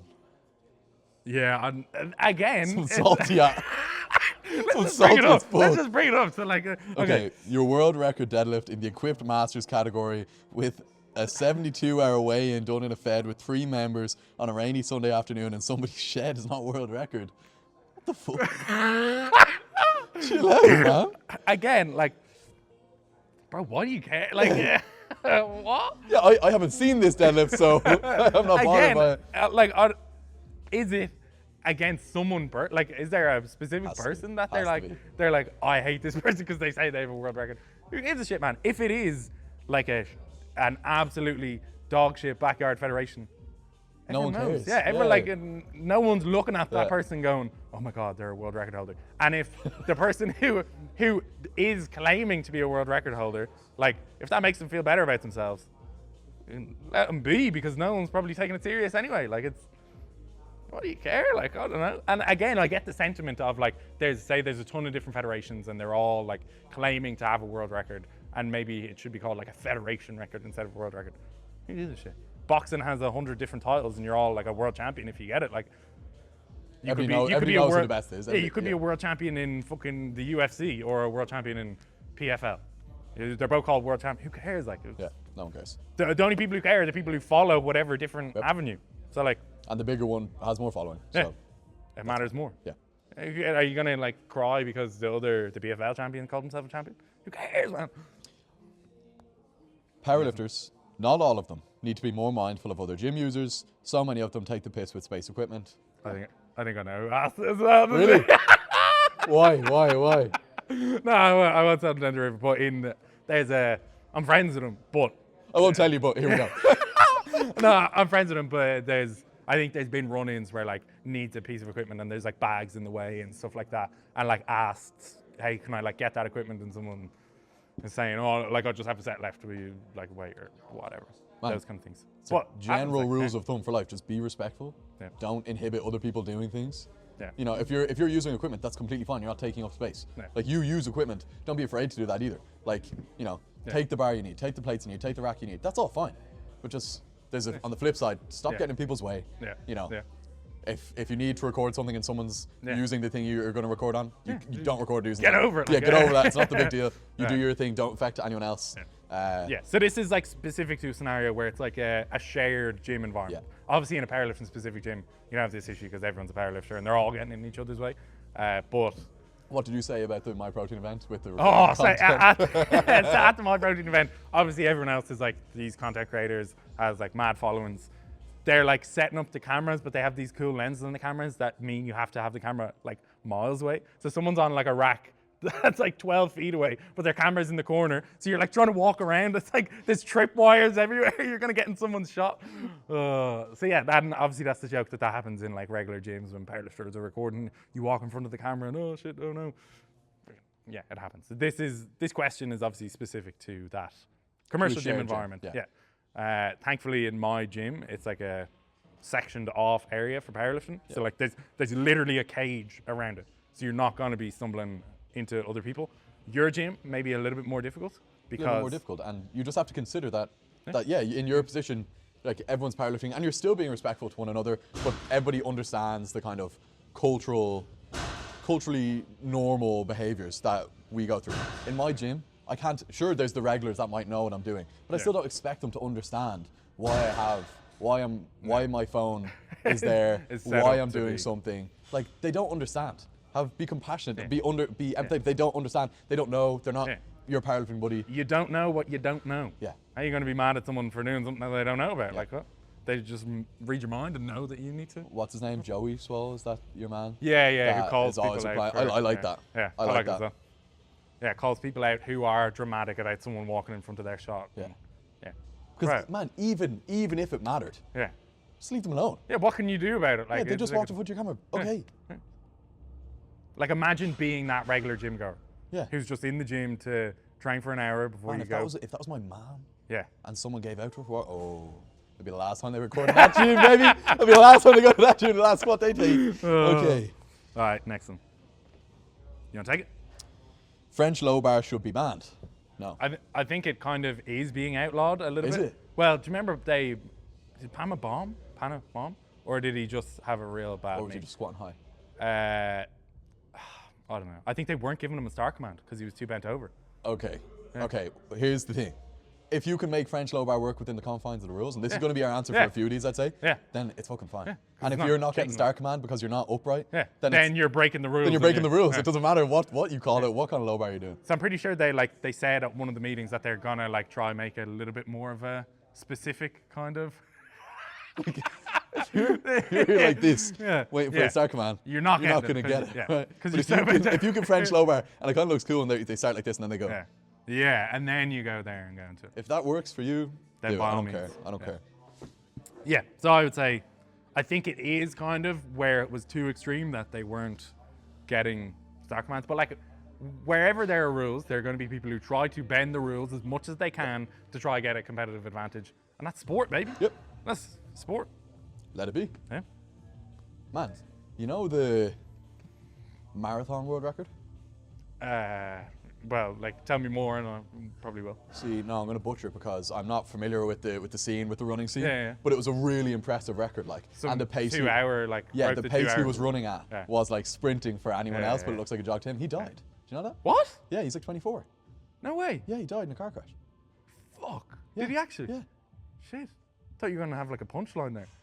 Opposite. Like about he's going so fast or something like that. Yeah, no. Bro, shit. That's sad. Marathon world record. You read the next one out there. Will soon, like, okay. It was framed as a question, but we'll just make it a hot take. Kiptum was his name. Yeah? It's 2 hours and 35 seconds for the full marathon. Fuck. And he died on the 11th of Feb. Damn. Yeah. Or RIP. Yeah, RIP, man. 24 as well, that's... Sick thing to leave behind. Yeah. But it's not fucking, that's so young. That's shit. Sad. Yeah, that's very sad. Sumo will get banned in the future. Hopefully. I really hope whoever's listening to this. Apparently, Gaston was saying he wants to. Like when they had all the stuff about getting rid of the arch, someone was saying Gaston was like, Sumo's next. Now, they can't. They can't, because at that stage, what are we doing? Like, Yeah. change the rules completely. Like, just change the whole rule book. Yeah. Rewrite the whole thing, man. I think that is where an issue comes in as well, and how we can get ourselves in trouble. But anyway, there's a lot of the people who are making the rules within the IPF who don't lift. We don't lift.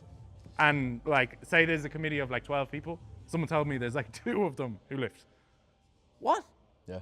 Nuts. Makes sense. So they're making rules about a sport that they have no concept of. Yeah. Like imagine, I don't know, we're working on a building site and like the person directing you has never held a hammer. Like, man, it's the matter of like, you need representation in a committee of people who are making rules about that. about a specific task or a whatever. cohort of people. There needs to be representation, because otherwise you don't understand it. You're just you don't making understand it. Imagine pulling us up to make some rules about surgery.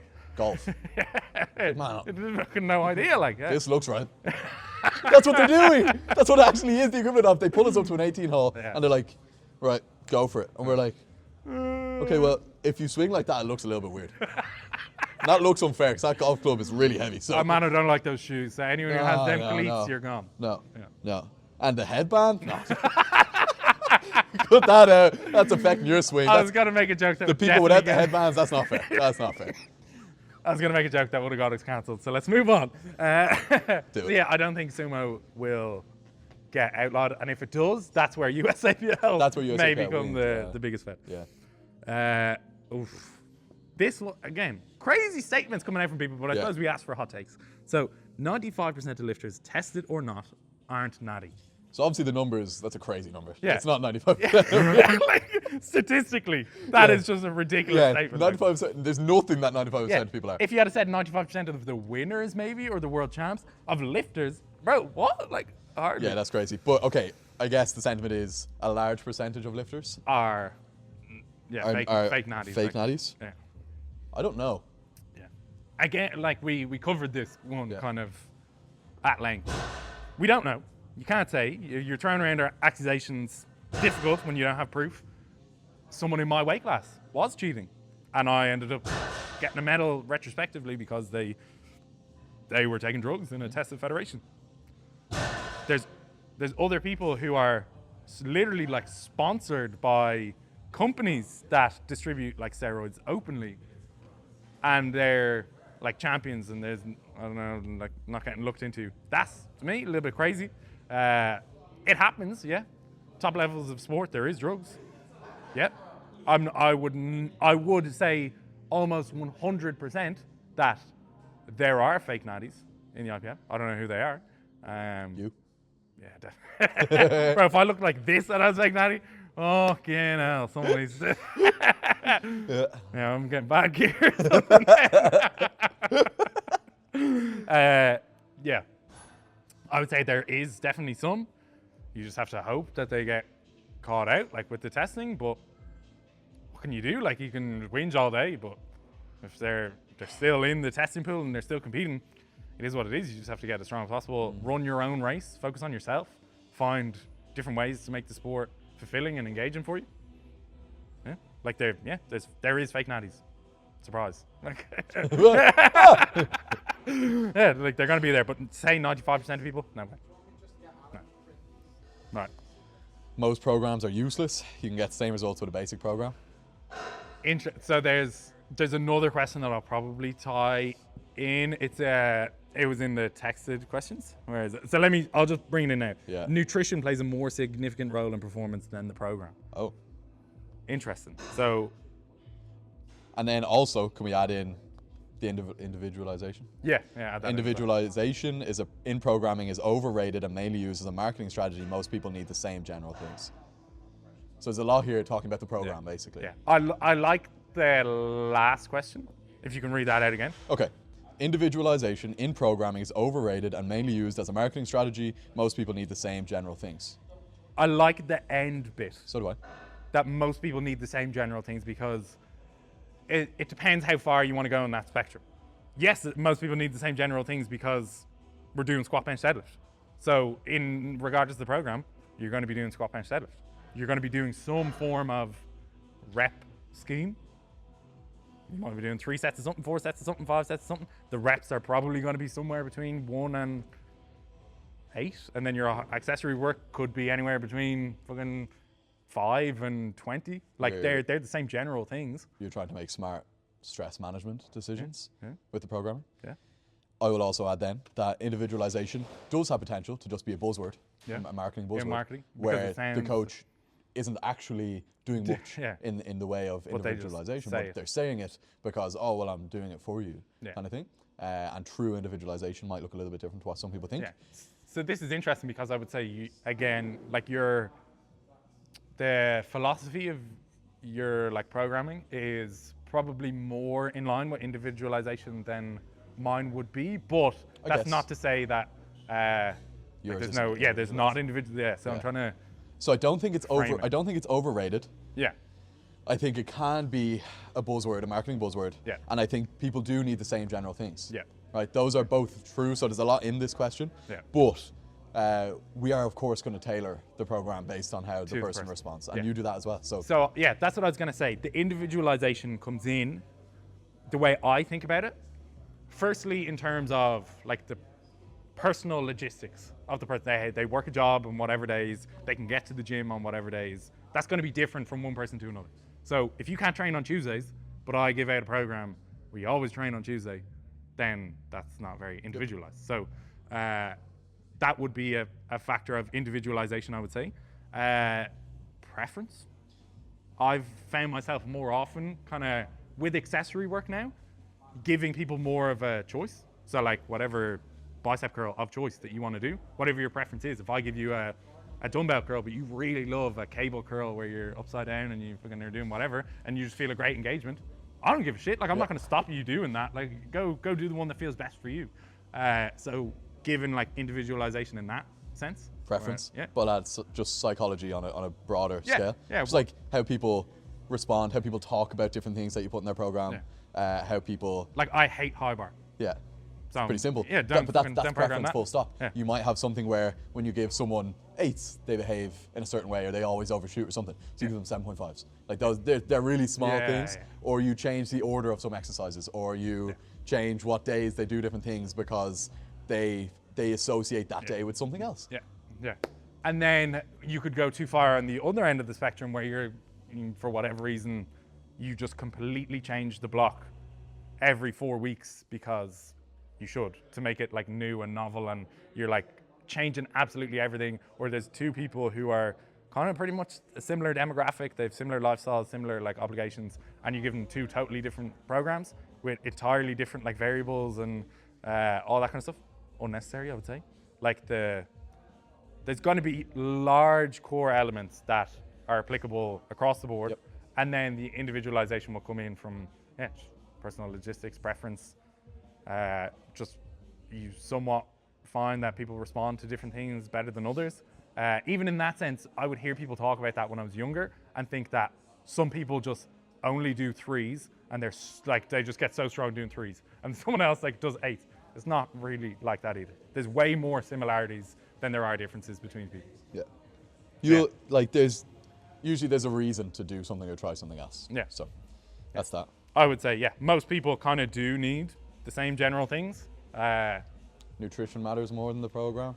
So this is like a real interesting one because it's kind of like, I don't know, you try quantify how, like, is it 50% sleep, 50% training?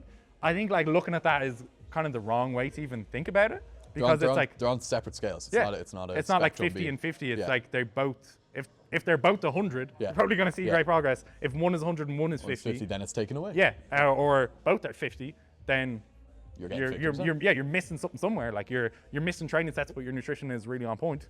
You're not providing the stimulus for the nutrition to even matter for you to then adapt to. But if you're providing a real big stimulus, but you're not providing that like the raw materials for your body to make changes from the stimulus, nothing's really going to happen. So they're both on a slider that the closer you can get them both to 100, the better.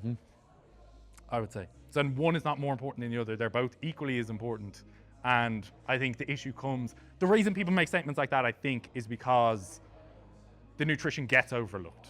So they're like to try overcompensate it and swing the pendulum the other way. Nutrition is more important than the training.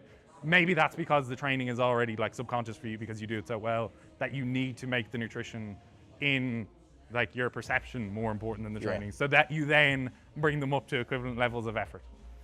Weird kind of airy-fairy topic. Most programs are useless. You can get same results to the basic program. Does make me think of coaching though.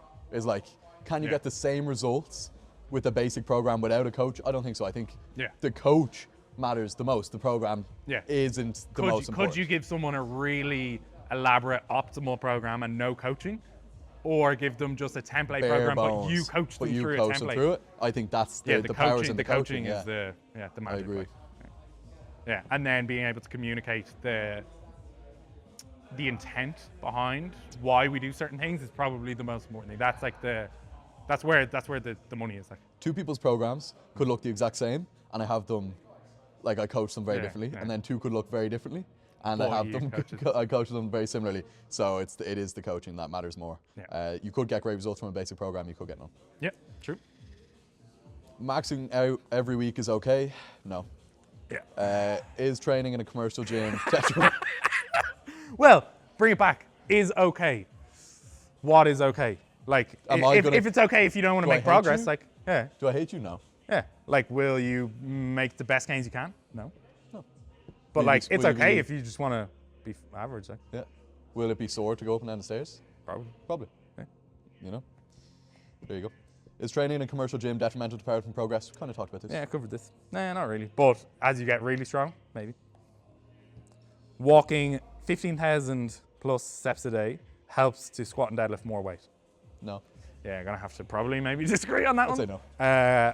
The closest thing I can compare it to or like reference is when I was like working personal training, and I would do like 15,000 steps a day, but you're also loading bars, moving dumbbells, like just moving shit around all day, so you're lifting stuff. Right, fucked my training.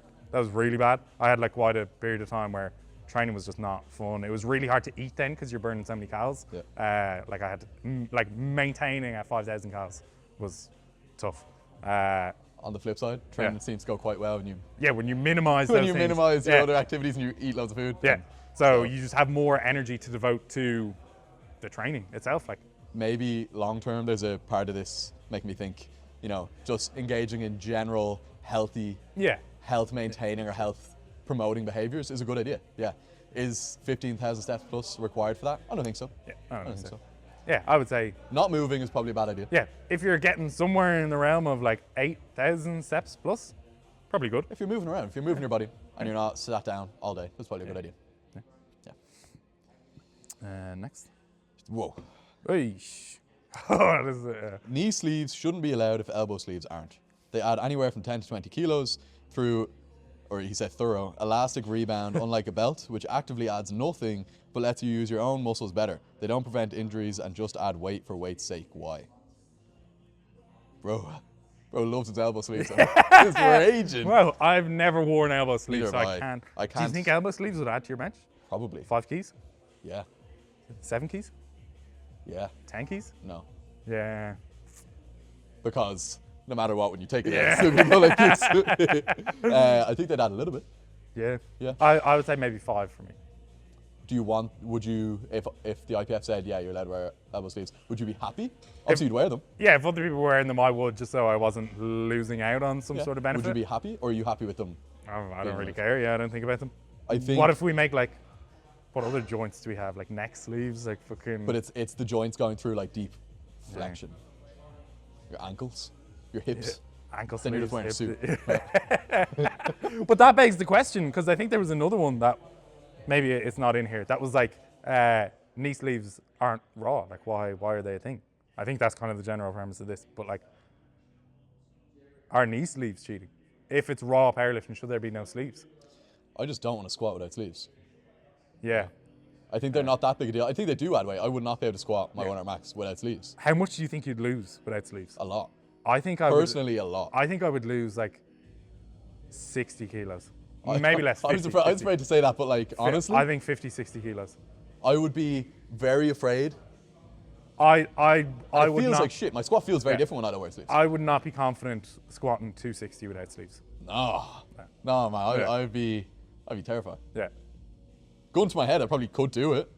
Yeah. Like if your life's on the line. Muscularly in terms of like what you're able to do, but like psychologically it ruins it. No, I think they're fine. I think there's no need to take them out. I think we talked about it because powerlifting started off as a quip, so it started off as wraps. So the sleeves were almost like a more accessible. Yeah, it was an afterthought, basing from the wraps to then becoming more normal, as opposed to you had wraps, now you've nothing, baby. Good luck. Yeah. Imagine going from wraps to nothing. Probably feels like shit. Yeah. I mean, they do. So why? Why not? I think that's more a case that you could add elbow sleeves. Yeah, I think you could. You could. And it'd probably be fine. Because you see, I kind of want to see what that's like. You see people who use elbow sleeves. SBD have elbow sleeves in training, and then obviously they can't use it in comp. But I'd love to. We should ask someone if you're listening and you train in elbow sleeves. You have used them. I might. And then you compete. Should be able to ask SBD. Yeah. Do they add kilos or whatever? Yeah. Let us know. Probably. Then I don't know if this is actually a question, but how much do you think the difference between sleeves makes super mega stiff insert versus those Ray-Ban sleeves, you know, the blue one, you know that blue one that people wear just one of them. You get in boots. You get in boots in the chemist for your sore knee. Yeah. And the granddad wears them walking around the gym like. Yeah. My gut says there's probably a significant difference when you wear uber insert sleeves versus, and as far as I'm aware from what I've heard, people talking about them, they could squat more when they're wearing their inserts versus their normal lightweight SBD. Fair. Yeah. I think I'm in the middle ground where I wear the thicker SBD ones that they came out with. I wear the thicker SBD. Yeah. I've heard most of the feedback that I've gotten was inserts are just more sore. I haven't heard people add, say they go, I squat 5 kilos more in my inserts than my SBD. I haven't heard that, and maybe there is people who someone's gonna send me that right now. Them? Inserts, no. Or the A7 rigor mortis. They seem to be one of the top ones. It's all on here and there. But for example, I think it was Kali, the Swedish 74, was wearing inserts at Worlds, and then Sheffield was SPD, and I'm pretty sure his squat went up between those two. Okay. So I would say probably doesn't make that much of a difference. Anyone listening, let us know if you have any anecdotes there. Yep. So there's a few questions that came up about sumo. Right? This one is Powerlifting Federation should commit to allowing one of either conventional or sumo, but not both. They're completely different lifts and should be defined as such in strength sports. And they're not personally against either, they prefaced. They're just saying they're very different. I think they are different. Yeah. I'm not denying that they're not different, but within the rules that we have, they both fit. Yeah. So I don't think they should be changed. Yeah. I think the dynamics of powerlifting would be altered a lot. I do think that people who have huge sumos, many of them would still have a huge conventional, and they probably would still be up there. But I think sumo gives way to people who would otherwise not be on the podium. Yeah. To win. Yeah, that's a good point. Doesn't matter. I think as well. Maybe I'm lying. I'm making this up, but I think I saw somewhere that sumo has been around as long as powerlifting has been around. It's not a new thing. It's not everyone, when they think about that, they think of the little teenage kids who are lifting huge weights because they have super wide sumos and they're on their kabuki bar with their straps and whatever. But what's the man's name? Nabil on Instagram? Yeah. He's he was an example that always came up, but he's actually really strong. Yeah. As far as I know, sumo has been around from the beginning. When people were in those single ply suits, it was hard to get down. So people were pulling sumo. Now, I read that somewhere that's been happening for 60, 70, 80 years. I don't know if that's fully true, but it makes sense to me that bigger guys, when they were trying to get down to a conventional deadlift, maybe it was easier to do in a sumo in a suit. So it's not sumo is this new thing and it's cheating the rules. Sumo's been around. And it's within the rules, I said. Yeah, I would say. If they got rid of it, I'd be leaving. I would love to see everybody pull to do conventional. Just for no just period to see, of time, just to see what everybody's conventional is next to sumo. What would you say you could conventional, honestly? You're gonna lowball this so bad. I was gonna say maybe 290. I'd say you pull 300. Like you? Yeah. Yeah, but You think? yeah, I don't know what it is about my leverage. I just trying to get into conventional position, just is Oh, you've uncomfortable. talked about this. Nasty. Yeah, it's uncomfortable. Nasty. Yeah. Anybody who has listened to that episode. I'll repeat it again. When I try pull conventional, I just crush my balls like between my legs and with my belly. Like they just Every direction. like just fully. Yeah. You said that you popped them up. No, I strapped them behind.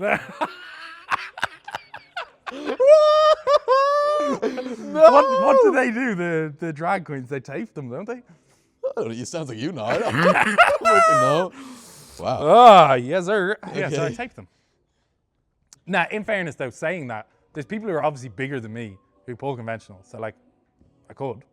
I'm sure. Obviously, I just have to you'd stand like a you'd bit find it, wider. You'd figure it out. But like when I stand wider, then my grip is wider, and it just feels like shit. So like for me to stand in a conventional stance that is comfortable enough, it has to be like wide, and it's just like people look, they're you're trying to do sumo anyway. I'm like, no, it's just crushing my fucking my gonads. Please show me conventional. Yeah, I will. Yeah. Yeah. And with them tapped, strapped to the back. I want to see that shit. Send a back angle. Okay. Oh, good. Equip powerlifting should be discontinued by the IPF to allocate more resources to raw. I don't understand. Live and let live. Like yeah, live and let why live. take away from them to Yeah. add there? Just add to raw anyway. Yeah. Like what will take away from equipped? Like maybe there's a bit more money going around if you don't have to ship stuff to equipped. Maybe. But like I don't know. Just because I'm not into it doesn't mean there's other people who aren't into it. So like again, live and let live. Let them do what they want. BDSM. Gifted lifters often make the worst coaches right next to influencers. Probably touches on the coaching. Yeah. So like here, again, I get the premise, but I just think Someone the way got annoyed that someone really strong is coaching. and new started coaching. It's like, just let them. Yeah. Like Whether they're weak or strong, it's not going to make the biggest I think there's more merit to the statement that being a great lifter won't make you a great coach. Not that the best lifters make the worst coaches. Of course. It's just because you're a great lifter doesn't mean you'll be a great coach. And the argument for that is that things come easier to you, you have better genetics, you haven't had to work as hard, you haven't had to overcome as many problems, so then you're not as equipped to coach people through those similar problems. Right? That's the philosophy. Right? You can be a great lifter and an amazing coach. Yeah. Like they're not mutually exclusive. They're not one or the other. Yeah, I would push back against that statement. Like you. Thank you. Yeah. Like you. Yeah. Okay. Sumo deadlift is more complicated and technical lift than conventional, and that's why they get mad about it being better. I don't know if sumo's more maybe more technical. I don't know.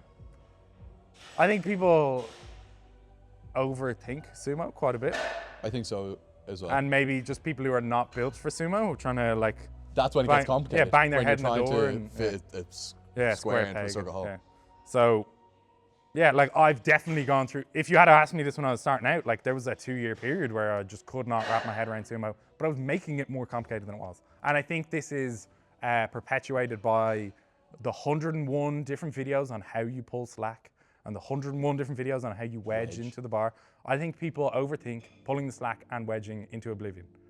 It's not as complicated as you're making it out to be, and you think it's complicated because there's a 10-minute tutorial and then there's another 10-minute tutorial, and they kind of give the same general premise, but it's a little bit wishy-washy and airy-fairy, and you think it's this super crazy concept. You're just like pulling up the bar a little bit. Like that is as simple as it is. If you start going down on the angles of your feet and you're like this and that and applying the amount of force and you have to time your hips to be this exact, bro, stop doing that. Like Lysis, I'm gonna call her out. She would be someone who, like we talk frequently about like the technical side of things and thinks that if I just turn my feet this way, then it's gonna address whatever the problem is and yada, yada, yada. Just stop overthinking it. Don't overthink it. I think people overthink sumo way too much. Yeah. I think so too. Yeah. You can look at the next few questions there. I'm going to look at the text. Yeah. No, drug tested federation is totally drug free, especially that. in the teen and junior divisions. Covered that. especially in teen and junior divisions. I don't know. Don't know. Yeah, there was a junior popped in my category, so yeah, I guess. Conventional is better than sumo long term. Less limiting factors for progression, less chance to fuck it up when it matters. It's obviously cooler long term, so just that's why. So like the less chance to fuck it up. Yeah, people again overcomplicating. Yeah, it. what do you mean? Why would it be any more likely to fuck up than conventional? If your technique is bad, or you just like why would a sumo deadlift be more likely to fuck up than a squat or a bench? Like why? I don't think there's anything about a sumo that is more difficult than the other ones. It's just some people may not be physically suited to do it. Yeah. Like it will vary based on the shape of your hip. Like that is probably the largest determining factor in my opinion. The length of your limbs and then the shape of like your hip sockets and how your femur kind of comes out of your hip sockets. Yep. That will determine if you can like access a good sumo position or not, I would say. So like there's less limiting factors. If you consider your hips like a limiting factor, then maybe, but in terms of like progressing it long term, I think they'd be the exact same. It's just a lift. Here's a position, apply stress to that position, let your body adapt to it, and just keep doing that into infinity, and then you'll get as strong as you can get. Yeah, get stronger. Like, Next. The European Masters was absolutely brilliant, and none of those athletes get enough recognition. Powerlifting is so focused on absolute weight on the bar. We can't all be 20-something men. Absolutely. Yeah. Again, I can only assume that the person is a master because they said we can't all be 20-something men. Yeah. And if that person is a master, it makes sense that they were watching Master Zeros because it's more relatable to them. And absolutely, they're brilliant athletes and they probably don't get enough recognition. But I would say it's just a byproduct of like the open is probably like the pinnacle of the sport because it's the heaviest weights being lifted. That's already more interesting. And just maybe more relatable to a higher demographic of people. Like I know for myself, I'm like even watching the Masters, the people who I were interested in seeing was like the 93, 105, 120 guys because I've competed in those classes. Like I know, I have more of a frame of reference for that. So regardless of age, you're going to be watching the sub-junior, junior, open and Masters 93, 105 and 120 men. Those guys. So like it's more relatable for me. It just is more interesting for me because of that because you can kind of, I don't know, you stack yourself up against it a little bit more. It just seems more engaging. I have more of a frame of reference. I don't know what it's like to be 40-something. So I don't know what it's like to lift when you're 40-something. But I know what it's like to be 105 and 120. So like, again, that is more interesting to me. I would say kind of similar for sub-juniors, although maybe it's more exciting because it's like you consider what they have ahead of them. Like I'm not even going to acknowledge the face you made there because I'm not. I was like touching my feet under the table. I said sub-juniors are way more exciting. Sub-juniors and juniors, because it's like they're on the upward trajectory. So you're like, what? Why are you looking at? They're going to be getting stronger, so people are more interested in seeing that, thinking, okay, in 3 years' time when they're in the open, this is what they're going to be doing. Masters, I'm not going to say it, but like they're not on the upward trajectory as much. So, I think it's just a byproduct. Absolutely, amazing athletes deserve recognition. So cool seeing you lift. Yeah. It's pretty cool to see Anthony McLagan's last deadlift. Yeah. World record time. Yeah. 348 or something. Such 348. A strong man. Yeah. So we have how many a lot went to that competition. Yeah, but like how many won? So we won the 105 men and 120 men. Yeah. And that's the problem. I only know that because they're in the classes the media that I'm in. is pretty poor. Yeah, don't know. But again, it comes back, and then maybe this touches on the topic that I don't want to go too far into, but like the difference between like men and women's sports and the amount of people that watch. So like more men watch football. So they're like watching the male side of football. And then not as many women watch women's football. So there's not the same audience and then there's not the same amount of money in it, like that whole kind of scenario. Like there's less masters, so there's less people I suppose if there's it. less masters, less people watching. Yeah. Yeah. But that doesn't mean they're like, they don't people who are really into powerlifting will watch all age groups, and the people who are less and less interested are more likely to just watch the open. The ones relative. Yeah. Get that? You have questions there that I don't have. Okay. Yeah, so you're on do this I? now. Yeah. Okay. Tight knee sleeves can be a massive hindrance to your squat. don't think they can be a hindrance, like a massive hindrance. When it gets to the point if they're cutting circulation to your feet and your feet are now numb and you can't actually control your feet, Even at that stage, how did you get them on? And how are you getting them on? People find ways, man. Yeah, they do, in fairness. Most core work is junk volume past the beginner stages. Disagree. Oh, wait, no. I agree, but I will explain. Okay, no, I will agree as well. The way that most people do it. No, keep your disagree. No. Keep your fucking disagree. The way that most people do it, I would say, probably junk volume, because people just like piss about and do like stupid stupid people core do like work. pulses on the floor. Yeah, right? like if you're doing like body weight sit-ups or something, waste of fucking time. Or if you're doing like a plank, you're not like providing any lengthening or contracting of the muscle. It's probably not going to get much bigger. Yeah, it might be good for like force Planking. production. Yeah, like planking in terms of like stability under a squat. Past a certain threshold, I think that's probably a waste of time. Isometric stuff. Whereas what I do for core work is like cable crunches I did for a long time, and now there's like a machine crunch, or like those like GHD sit-up things with a weight. GHD? Yeah, or a GHR. Yeah. Glute ham developer or glute ham raise. Okay. Depending on like the company they call it. Okay. They're fucking, I love them. Oh no, yeah. So like hammer them after comp. Those kind of things. Yeah. Like my whole philosophy is if you can make bigger muscles, it's not gonna hurt. So like if you can make your abdominal muscles bigger, it's probably gonna be more resistant to things going wrong. Like. So I don't think doing core is junk volume. I think the way people go about it is junk volume. Absolutely, yeah. There's too much noise on gaining or cutting for weight classes instead of chasing your best numbers and seeing where you end up. How do you chase your best numbers? Like, see, I don't really get the question, because to chase your best numbers, you're gonna have to do something within a weight class. Yeah. Like you're gonna have to go up. Do one or the other. Yeah, or come down. So like you can't. How do you ignore a weight class and chase your best numbers without acknowledging what you're going to do with your nutrition to get there? So like maybe in the sense that like cutting for a specific weight class, I don't know. See, we kind of say it in the sense of forget about the weight class. Yeah. Keep gaining. Yeah, that's the bit that's kind of knocked me on this question. Yeah, it's like too much noise about gaining. I agree with the weight classes. Like, don't worry about the weight classes. Yeah. So don't cut or bulk to reach a weight class. Yeah. Bull. Literally, yeah. Full stop. If you're aiming for a specific number of a weight class and you're going up or down for that, forget about that cap, because that cap is limiting you in a way that until you're Agatha and you're wondering, can I win Sheffield by going down a weight class? Yeah. Or unless you're medaling internationally, or there's talk of like, oh, if I cut 3 kilos, I'll medal, or I'll go to this international. Do that.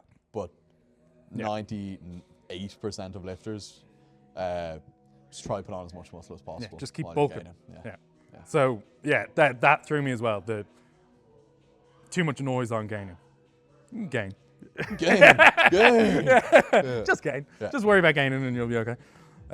Okay. Now there's the text. Knee sleeves are more about warmth and significant support. I don't think so. Yeah. Again, we touched on it where they support me psychologically. They definitely support me. So. Using accommodating resistance like bands and chains is underutilized but effective. Have you used chains? And whips? So underutilized but effective, yes. Okay, accommodating resistance, man, maybe just veering on like overcomplicating a little bit, maybe? Yeah, I would say so. But at the same time, like, okay, what is the premise that like, okay, a lift is harder at the bottom, or harder at the bottom, easier at the top, kind of way? Like if you just take like a squat or something. Yeah. It's harder in the hole, and then it's like easier as you're getting towards the lockout.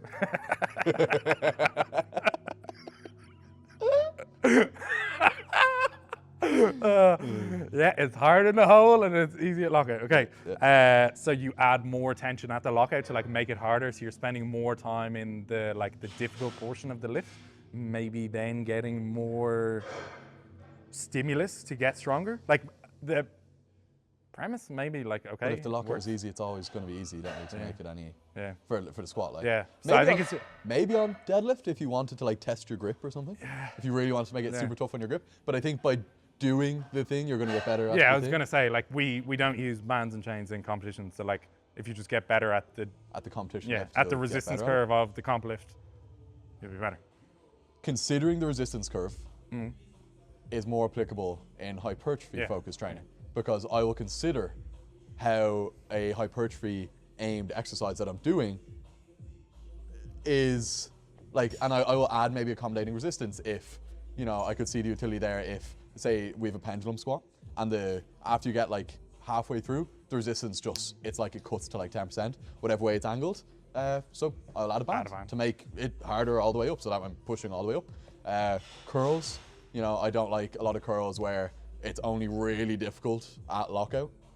Lockout? Yeah. And then towards, you're not getting any stress in the length and range. Side raises, this is another victim of that where I love dumbbell side raises, I do them, but a cable's great because you start in the length and range and you actually have stress in the length and range, whereas at the top of a dumbbell, it's where it's most, impossible, but there's no stress in the length and range, and we love the length and range. That's where the money is, baby. Yeah. Caffeine is the most powerful legal performance enhancer for powerlifters. Sure. Yeah, I'd probably agree. Yeah. And this is a somewhat interesting one where I've gone through phases of like trying not to take caffeine or use pre-workout before training, because I thought like maybe I don't need it. Like it's, for whatever reason, I was like, yeah, I don't want to rely on that. Whenever people say they don't want to rely on something, like training related, I was like, bro, what are you talking about? Like I don't want to have to rely on my belt, or I don't want to have to rely on my knee sleeves. Use that stuff to the most of your advantage. Like why? Okay, maybe, you know, relying on it, and then if you go to the gym and you forget, you don't have access to caffeine or a belt, and then you just like go home. Maybe then it like, I don't know, it's overcomplicating. Yeah. I think it is very powerful, and you know, research just shows that power output or strength output is higher when you've taken. Yeah, caffeine. There's like a certain threshold. I don't know what it is. I think for guys who are like 100-ish kilos, it's like 400 milligrams. When you're in excess of that, your like power output increases. Just like whatever tested, like it's not like a maybe thing. It does happen. Your like perceived, like the RPE, the rate of perceived exertion, how difficult you think something is, decreases when you've had more caffeine. Your pain tolerance goes up. It's just like absolutely use it. And I was surprised. I was talking to some of the people at the My Protein event, and there was more of them than I thought that didn't take pre-workout. Yeah, you're just missing out on gains, I think. Just do it, unless you train at like 10 p.m. And you sleep right after. Yeah. But otherwise, just do it. Get the most out of it. Just do it. What pre-workout do you use, or like caffeine? Optimal nutrition. Optimal nutrition. So what I do is, on like heavier days, I'll take more caffeine. Yeah. And then as the block goes on, I take more and more caffeine. So I kind of like undulate it with the loading of the block. And what kind of dosages? I think it's only 200 milligrams. Right. To be honest, and then, which I feel, I feel very full. Monster's good. Coffee I tend to use as more like a social thing than a pre-workout. But a Monster, I'll use a Monster if I'm a little bit tired, but I'm not doing anything overly heavy, and I'll use pre-workout whether I'm tired or not. If it's a training. Yeah. If like yesterday when I was going into pull, big triple PB, I just had pre-workout. I wasn't tired. Yeah. Wow. Yeah. I've never drank coffee ever. I've not had one single coffee in my life, and I'm gonna hold out strong. Yeah. I'm not gonna drink one. Yeah. Because I feel like if I start drinking it, I'm going to drink it every day, and then I'm going to be like, I just said that whole thing about I don't want to be reliant on it. I don't know, because I see my mum, right? My mum will drink coffee every morning, and she'll like go to the coffee shop to like buy whatever, like coffee, and she'll be like, I cannot function until I've had my coffee in the morning. Okay, I don't want to end up like that. I don't want to do that. I don't want to be like, I'm a zombie until I have a coffee, right? I'm not doing that. Sure, right? Sure. Me, I have a liter of water when I wake up, and I'm ready to go. I'm ready to take on whatever I need to in my day, and that's fine. You know those videos of people getting ready and they're throwing all their stuff on the bed? That's you. With the butt plug. When Andrew sits down on the seat, you hear clink. Clink. I had it on vibrate halfway through as well, so you can pick it up on the mic. Oh, man. Okay. Anyway, I use the My Protein Alpha pre-workout, 350 milligrams per scoop. I have one of them almost every day. Wow. And I feel like a superhuman. Yeah. Like when I've had like pre-workout versus no pre-workout, music sounds better.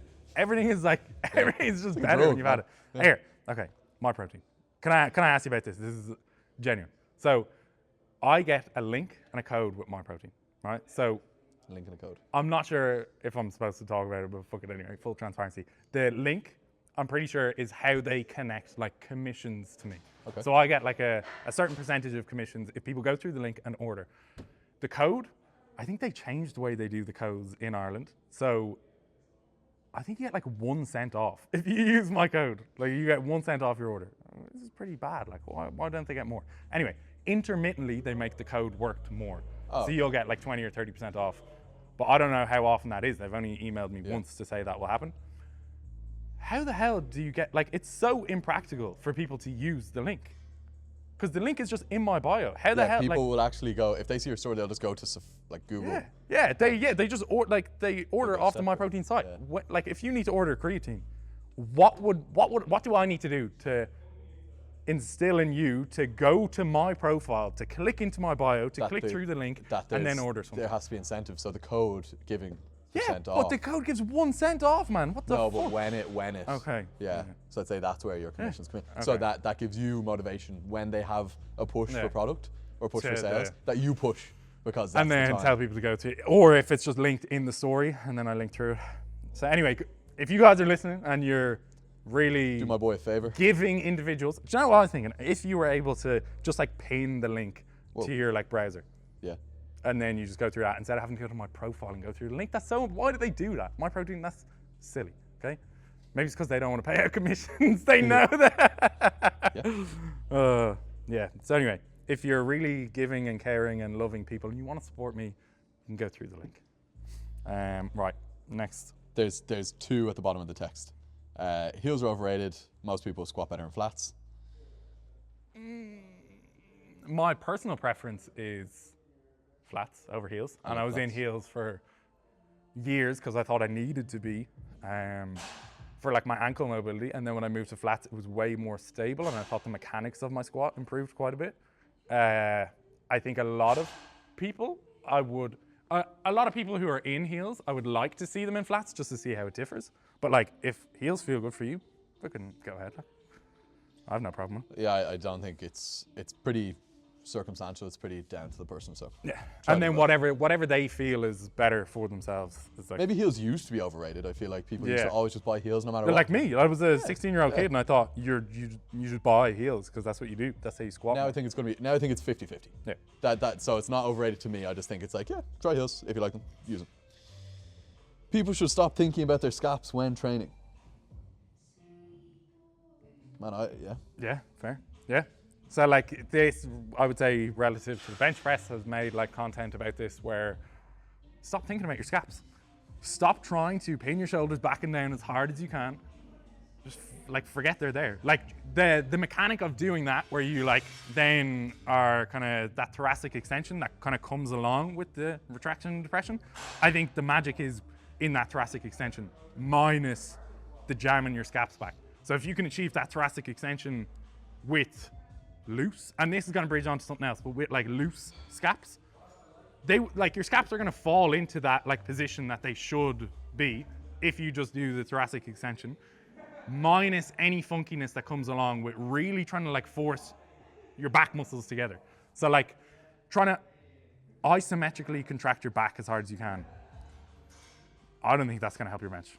Okay, now that you say this, yes, scaps are overcued because extension is overcued in like PT culture where it's just like general pop, and kind of like general trainers as well that don't know really what's happening with the scaps. It's like they're trying to extend and it's like squeeze your shoulder blades together. What's that doing on the 3 lifts? Like what's that on squat? It feels better for me when my scaps are apart, when they're down, when I'm more crunched, when I'm extended but I'm not hyperextended. I'm just in extension. I'm not in complete flexion. When I hit the sticking point, if I had my shoulder blades together, they'd come apart. Yeah, they'd come apart because my body finds the most optimal position to be in. Yeah. Bench, like you just explained it. Deadlifts, you're making your arms shorter by, like you're looking for extension in your back so you're not super hunched over, but what you're doing is just like shortening your arms. And so you're gonna have to like sit down lower and probably leads to flexion somewhere. And then you're gonna get pulled out of that anyway because you can't just fucking like retract. Yeah, it is overcued. It is. And then I think that bleeds into regular stuff like cable rows in the gym. Or like a lap hold down. People are trying to do you're reaching for cup of coffee in the morning with your fucking shoulder pinned back, and you can't access all the range of motion that we're meant to access. Like your fucking scap is meant to move. Like it's meant to move around, and if you don't use that movement, you're gonna lose it, and that's where pec tweaks, shoulder tweaks, that sort of discomfort comes from. The more you can get that kind of in accessory movements, the more you can get that stuff to move, I think the better. The stronger, more stable you are in like a variety of positions around the different joints, the better. Yep. But yeah, like for bench press specifically, I think just not trying to jam your scaps back, just forget about them. Try achieve that thoracic extension normally, just lift your chest to the ceiling, your scaps will fall back in a position they should be. But if you're trying to like press and pull your shoulders back at the same time, it's just like, it's an antagonistic movement. Like it just, you wouldn't try, I don't know, like squeeze your bicep on a tricep extension or vice versa. Like why would you do that? And I think that it makes most sense to me that it came from equipped lifting, that you are trying to like pull the bar down to yourself because you can't touch in a bench shirt. Like if you just stay there, unless you actively pull the bar down to yourself, it's not coming down. That's crazy. So like that's where all the like lats, turn your lats on. Everyone's talking about your lats all the time. Fucking, I've never once thought about my lats when I'm lifting. Like forget about your lats. I think that's one of the most like over cute things. Like forget about the lats, forget about the scaps. Just fucking lift the bar, man. We will cover cues in another episode. Just like cueing in general, we've had a lot of conversation about that, but we'll get to that. Yeah, and there was another one. There was another thing. Oh yeah, that I wanted to build off, and this is just my own one, and I don't have like a really strong opinion on it. But tightness, nonsense. Okay, no, like. So again, I don't have a strong opinion on this. I don't know. This is something I'm still trying to figure out for myself why it is the way that it is. From my experience only, and again, someone can disagree with me, I don't really care. I'm just talking about what I have felt or noticed. The tighter I try to get underneath the bar, whether I'm like benching or squatting or deadlifting, the more I focus on tightness. tightness. The more I focus on tightness, the worse things feel. The heavier the bar feels, the worse my movement quality is. Everything is just worse when I'm trying to get my lats really tight, or get my back tight, or get my hips tight, or trying to get things tight. It doesn't feel good. When I actively think about relaxing and like loosening muscles that are not being used in whatever, like the movement of the squat, like not trying to squeeze my back as hard as I can, letting my back feel relaxed, letting the bar create the shelf itself, feels, my movement is 100 times better. The bar feels like subjectively lighter on my back. Same for bench. If I'm squeezing the bar as hard as I can, it feels heavier and more awkward when I go through the movement as opposed to keeping my hands relaxed. If I'm squeezing my back as I go through the bench, the movement feels more uncoordinated and heavier as opposed to being more relaxed and relaxing the muscles that are not directly contributing to moving the bar. I think, given your training age, when we say relax, we're relaxing what doesn't need to be contracted, and subconsciously are contracting what is contracting. If I got my dad under the bar and said relax, he'd just like fall over. Right? So for us, when we think of tightness, what we're actually doing is making a subconscious process conscious. And we've talked about consciously processing during the lift, just makes it worse, just brings it backwards instead of forwards. Too many things to coordinate. There's too many things to coordinate, but also it's not a learned movement. It's a subconscious movement, and that's why we execute it so well. So when it becomes conscious, it is no longer executed well. So we don't need to think about getting tight. Like when I go down in a squat, I'm as tight as I need to be. I can vouch for that. Yeah. Thanks for listening, everybody. So what were you saying? It is subconscious. Because it is a trained movement for us. We've done it for so long. Our body knows how to subconsciously coordinate the things that we don't need to actively think about. So when you think about being tight, you are tightening things that don't need to be tight, and you're making a subconscious movement conscious. Yeah, and that seems to make sense to me. I think was there one that we missed. So this is the last one. Wrist wraps don't actually help with bench. Yeah. I get I went through this as well, where I was using wrist wraps and then I stopped using them. I just saw like a ton of like 220 plus benchers not using them. Now, that being said, these were all 105 plus guys. So they just have like big joints, like thick wrists, big forearms. I tried it myself. I now, like I don't notice any difference between benching with wrist wraps and without. If anything, I actually kind of feels a little bit. I actually don't like using wrist wraps. It feels better without them because it's like, it forces you to like stack correctly. So like you really feel if the bar is just sitting like over your forearm or if it's like in an awkward position. So it's kind of refine the technique that way because you have to refine it. Otherwise it just feels awful. But I would say for smaller people with like smaller joints, wrist wraps probably feel better because it like artificially makes a bigger joint for you. Let us know. Let us know. Right. That's a wrap. How fucking long was that one? That's a wrist wrap. Yeah, that was a that was a long one. Yeah. We covered a lot of things there. Hopefully there's some value and insight to be gained. Right. We wrap it up. Yep. If you want to go to my social media accounts, what are they? Andrew Blackwood _, I think. Andrew _Blackwood, one of those. If you want to use my MyProtein link, go to my page, go through that bad boy. That's about it. Code Blackwood MyProtein, easy peasy. Evo Powerlifting, evolutionpowerlifting.com. Andrew Rowe _Odyssey, odysseystrength.ie. Get to it.